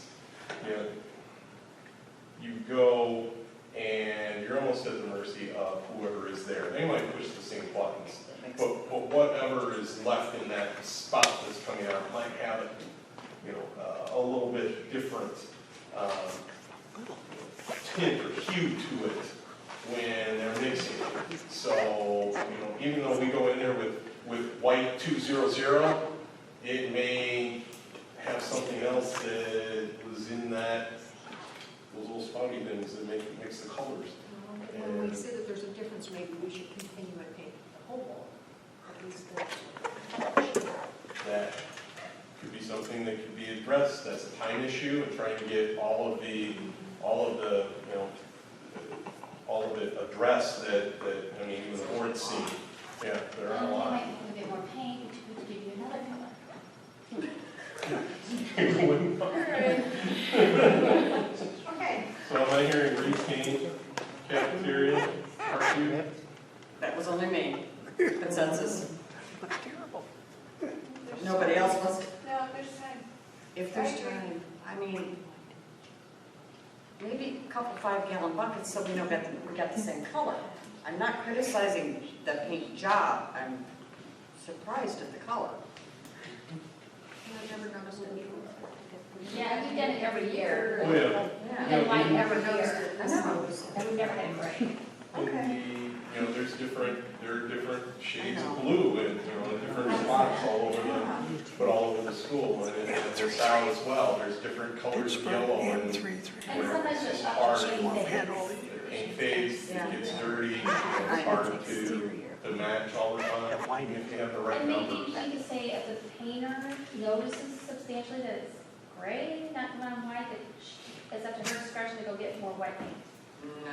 Okay, it's up to her discretion to tell her supervisor Yes, that she needs yes, white paint, that's because fine. this is not. And I can see you might not notice it because At it's first, wet. and it dries dark. Sometimes you have to dry dark, because I get it.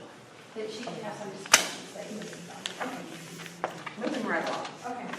So, You I don't will have to go say, line by line. no, I'm just curious. I will say that, we're addressing the things that are, specific or the ones that we usually do, regarding, the natural summer maintenance and repairs that are needed. So we're taking care of those things. One of the things that is kind of critical is in the eye wash station and the chemical station, the chemical hood. I don't know how to run those things, so what I've kind of devised is that we're going to have an instruction for all of the students in the science class. We'll have a demonstration, we'll show the students how to use it. I will be present to make sure that these things are running and operable, and if they're not, they will be repaired, fixed, and hopefully not replaced, because I imagine they're pretty expensive pieces of equipment. So we will be looking into that, because that's just student safety that we really need to be aware of. Anything that's been, ceiling tiles, exposed wires and those kind of things, all of that's being tightened up. Mr. Grove was at Homewood to take care of issues at the gym. The fans are have been, one of the motors is burnt out. It's been disconnected now, so one fan does work. The heaters are a different system, and I want to have our HVAC people come out to take a look at that specifically, to look at those heaters. We have the emergency lighting, we have we're putting cages over the exit signs and emergency lights so that they're not getting beat off the wall again by the basketballs and the like. So we're doing those kind of things as well. So we'll fix and repair as much as possible, and it will be ongoing. Things just cannot happen overnight, but I will say that the crews are working very diligently, and we're getting things moving and keeping them going. So I hope that's enough. Yeah, that's fine. All right, so we had a committee meeting, we met on July 8th. We had Mr. Aldridge, myself, Savannah, Val, and Linda were there. And things that we discussed were we're going to be meeting on this coming Friday, and we're going to have the janitors get together and start taking the things out of the garage at LaSalle. The garage is packed, if you didn't know. The garage is absolutely packed with desks, student desks, chairs, filing cabinets, bookshelves, all kinds of stuff. Tables, laminators. Tables, broken Chain link laminators, fence, all things kinds of stuff. just So what been- we're going to do, the plan is that we're going to haul everything out of the garage, and we're going to put them in a couple different piles. We're going to lump them maintenance workers. We're going to, since they pretty much know what's broken, they're probably some of the ones that actually put the stuff actually in the garage. We're going to have a couple different piles. Stuff that is broken, deemed worthless, we're going to have that put in one pile.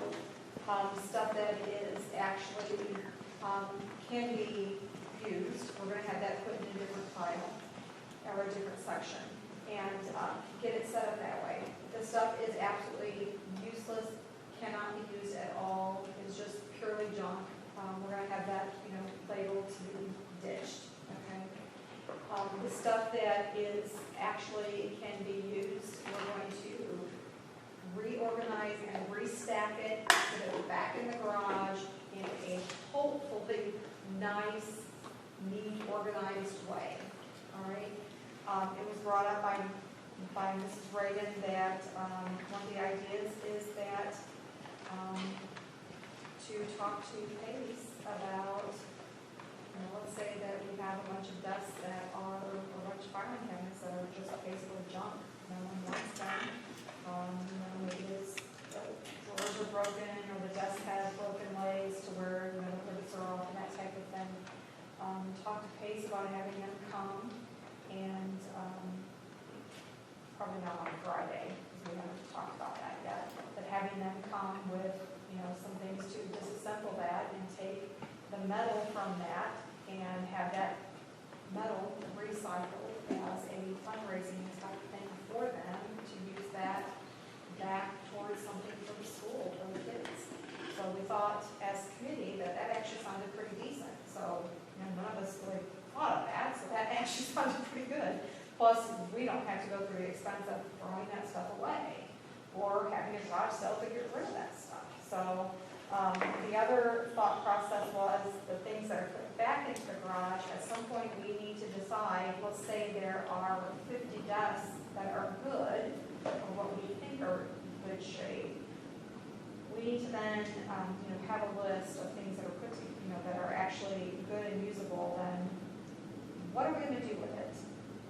We need to come back to the board and say, what are we going to do with that? Or are you going to then allow the committee, along with Mr. Aldridge, or have the superintendent then say, what are we going to do with this stuff? Are we going to have them say, we're going to keep 25, we're going to keep 30, we're going to donate the rest of it? What are we going to do with this? How many are we actually going to then keep? Because the idea of putting the garage out in the basement is to make room for, our tractor and that type of thing, so that, the bus can be warmer and put the mower into the garage. So that's kind of what we had talked about. So then we talked about having a different date to do the same thing at Parkview, to go underneath and clean up the stage. Holy crap. And do that at maybe Christmas break, do a different time at Homewood and start going through some of that stuff, or maybe around October. And I'm missing something. Anything else that I'm missing. So it's kind of a general idea, a general plan of what we were thinking about and checking about.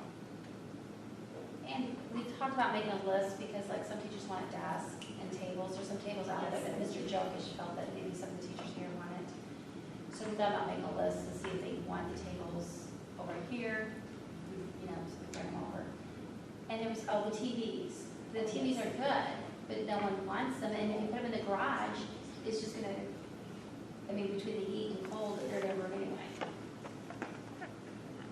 So that's what we were planning on doing. So the whole idea on Friday is that basically, we've got our work staff there on Friday morning, and, we really won't have to do it on Saturday, especially because they can just help pull this stuff out, and we have enough time to do the basement as well. So already already notified the teachers and everyone else as to, this is your stuff, and you can grab it, and put it away, or move it, and label it, and that type of thing. And you'll report back to the board. Any questions? Just only one legal. Okay, I'm Mr. sorry. Gibbons? I'm rusty on this. I think the only way a government body like us to dispose of equipment like that, find out what we can use, but when it comes to disposing of it, it is junk, it is junk. We have to go through some kind of legal process to sell it, auction it, or We're not whatever. selling it, we're giving it away to the base. But And it's legal, we it's can junk. only donate to other government bodies. It's junk. So if we could say. If it's junk and It's they junk. grab it, that's something different. It's junk. But we can't give it to them. That's the only thing we're getting rid of is the desks that are broke and junk. So you're basically throwing it away. Right. But I think we can only donate or give away to other government bodies. And they also have their own EIN number, so Well, there's some way, it's legal to give it to them anyway. didn't the National Guard always gave us stuff at one time? You have to document, write down what you're getting rid of, and present it to the board that you disposed of. You have Even the junk? documentation. He's got extension cords that are Yeah. broke. Yeah, if that's stuff you take to the Box dumpster. of extension cords, period. Yes. There's 30 extension cords. I'm just questioning about it. If there's But it also says in 45, policy, yes. it's up to his discretion, if it's not worth anything, you can just throw it away. If So we if that's have in policy already, then he can throw it away. But we can only give it away to another government how about we throw it away and they just happen to be there when we're throwing it away? We're not gonna do anything we're not supposed to. Right, we're not donating it, we're just gonna throw it away and whoever takes it, takes it. I mean, and I think the reason the board is trying to follow the policy, when things come up, Right. they're gone. You know, I could give you instances I know of over the years, where did this go? Oh, yeah, or, oh, we gave that to so-and-so. But what we're trying not to do is to turn around and have, we don't want to get rid of all the desks and then have, the teachers next year come back and say, oh my gosh, we need to now replace a whole classroom full of desks. Well, we don't want to do that. We're not trying to create that issue, all right? So, as we're talking in committee, we want to say a classroom full of desks, but we don't want to say 100 desks. We don't know that yet, Well, because we gotta, I'm not challenging it, I'm not questioning it, it's just Mr. Bockers just covered it. We document. There was 30 filing cabinets, we don't want 28 of them, we disposed of them, and the library said they'd take 2 of them. That's a government body, we can definitely have, we just have to document. So 5 years down the road, somebody says, what'd you do with this? Because it's up to She the pulls school them out of board file, to says- keep an inventory, absolutely. No taxpayer can come back and complain. Right. But so far that's the plan. So that's what we're going to do Friday morning. So if you want to come over Friday morning to help. Okay. 5:30. 5:30. 5:30. Linda, Go for it. you'll just be. Let me looking know. at it then. Right. You do it at 3, I'll be there. So did I miss anything? well, the reason they're starting at 5:30 is that's when the janitors start, Sure. so, Right. we have to work around their time schedule as well. So we're not gonna get overtime. Because they ended too. Right, They got a little bit. and it's too hot for them to be out right away. Just pray that it's no rain. Okay, policy, Mr. Giddens, do you want to set another date, or? No, I need to get with you, say, is this the stack we want to work on instead of Okay. we got something I review. Right, and we've still got to do the second reading, so. Right, and I don't know if you're ready to read another book. Start reading it. Okay. All right. Technology, I think we've covered. Parent advisory probably hasn't done anything since school's out. Correct? All right. Are there any visitors wishing to address the board? Yes, Don Bachler, 201 West Oak Ridge, Purette. Address about the auditor. I might want to check with Mr. Cagle and the village of Creve Coeur. I believe they just got done hiring a new auditor within the last year or so. So if you're going to look for 3 different groups or whatever it may be, you might want to consult them to see what their process is. It might save you some legwork down the road if they interviewed 2 or 3 or who they hired. I know the person they hired is from Bartonville. I know the individual, everything like that. So that's this one thing. They really like him too. Huh? They really like him. They really like him? Yeah. I think some of the board members know them too. Also, I want to address building security. I have a little responsibility. I was going to tell you about the lights up on the top of the roof, but basically the rule was, and I think it was addressed here by the teachers here, that from Friday night on till Monday morning, the security system's on all the time. You have fobs. Teachers get in the building, not a problem. The only requirement was that building principals were notified when they came in the building. That's what the teachers. You know, if the building principal was notified, if they didn't get hold of the building principal, they know whether they're coming in on Friday, before they usually leave here on Friday night, if they're coming in Friday or Saturday. And I'll tell you the reason why. You guys paid a bit different. You paid an insurance claim a number of years ago. Somebody came in this building, or not this building, one of the buildings, and got hurt. Building principal wasn't notified, and they collected from an insurance company. It's a very simple process. The building principal is responsible for the building. He needs to know who's in this building. You need to know what teacher's in here, what's going on in the building. You're talking about the cameras.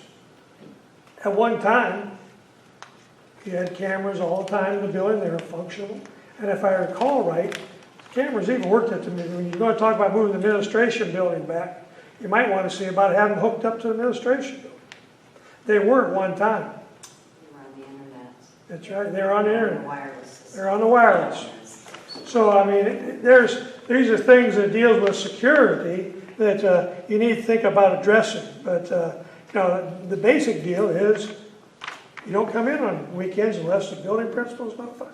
You got the fob system, they give them a code, everybody knew the code, as she was telling you, they knew the code and everything like that, because you still had the fob system, who was in the building. Certain parts of the buildings are not, you can get in the building and not be detected. And that was like for bread man, milkman, things like that. That whole system was set up for that. But you walk a little bit farther, guess what? It was recorded and the alarms went off, okay? And that's where the insurance company, or I think, but you really want to know who's in there, because, not just because of protection of workman's comp cases, what's going on in this building, because you don't need any lawsuits and things like that. And you know, you talk about the $75. Yes, you're allowed 3 times. But guess what? You tell the staff members, you set off that code and don't do it, after the first time, you're going to be paying that $75. And the reason why you had your principals as the first one, I think Mr. Aldridge said Dwight was on the thing. The superintendents always want the building principals the first one to be called. Even though they may live a way away, they can make the decision, okay, I need to call a certain janitor to go up there. One of the reasons why the superintendents always said is you take ownership of your building, principals do, say the window. Been up here different nights, old Frank Thatcher or somebody, the policeman walk around the building and say, hey, the window's left open. Whose responsibility is it? Was it the janitor's fault? Was it the teacher's fault? Whatever reason, you could address that. I'm not saying punish them, but you can say, hey, you know, you left your window open. We can't have that again. And then after maybe the 3rd time, you might want to address it a little bit more. But that's the reason the principals were the first one on the calling list, and the superintendent really wanted that because of, you know, ownership. Nothing? All right. You need a motion for executive session? Make a motion to enter executive session for appointment, employment, compensation, discipline, performance, student discipline, and student matters, dismissal of specific employees of the public body, and security plan. Second. Gibbs. Aye. Bagel. Captain Reagan. Valerie Reagan. Tyler. Griner. Bailey. Motion carried. I need a motion to resume regular session, please. So moved. Okay, just a minute. Mr. Giddens made the motion to resume regular session at 11:08. Second by Valerie? Yes. Okay, an executive. Giddens. Aye. Bagel. Aye. Catherine Reagan. Aye. Val Yeah. Reagan. Tyler. Reiner. Aye. Bailey. Motion carried. In executive session, we discussed appointment, employment, discipline, student matters, and security. Okay, we need a motion. I motion to employ Steve Hayes as a band director for the 2015-2016 school year. Second. And teacher. Oh, That's okay. whatever. All right. Roll call, please. Giddens. Aye. Bagel. Aye. Catherine Reagan. Aye. Val Reagan. Aye. Tyler. Aye. Reiner. Aye. Bailey. Aye. Motion carried. I make a motion to employ Lynn Lipinski Nina as a teacher for the 2015-2016 school year. Second. Roll call, please. Giddens. Aye. Bagel. Aye. Catherine Reagan. Aye. Val Reagan. Aye. Tyler. Aye.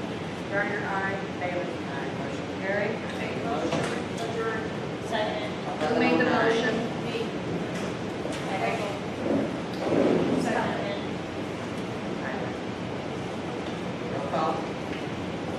Giddens. Aye. Bagel. Aye. Catherine Reagan. Aye. Val Reagan. Aye. Tyler. Aye. Reiner. Aye. Bailey. Motion adjourned. Meeting adjourned.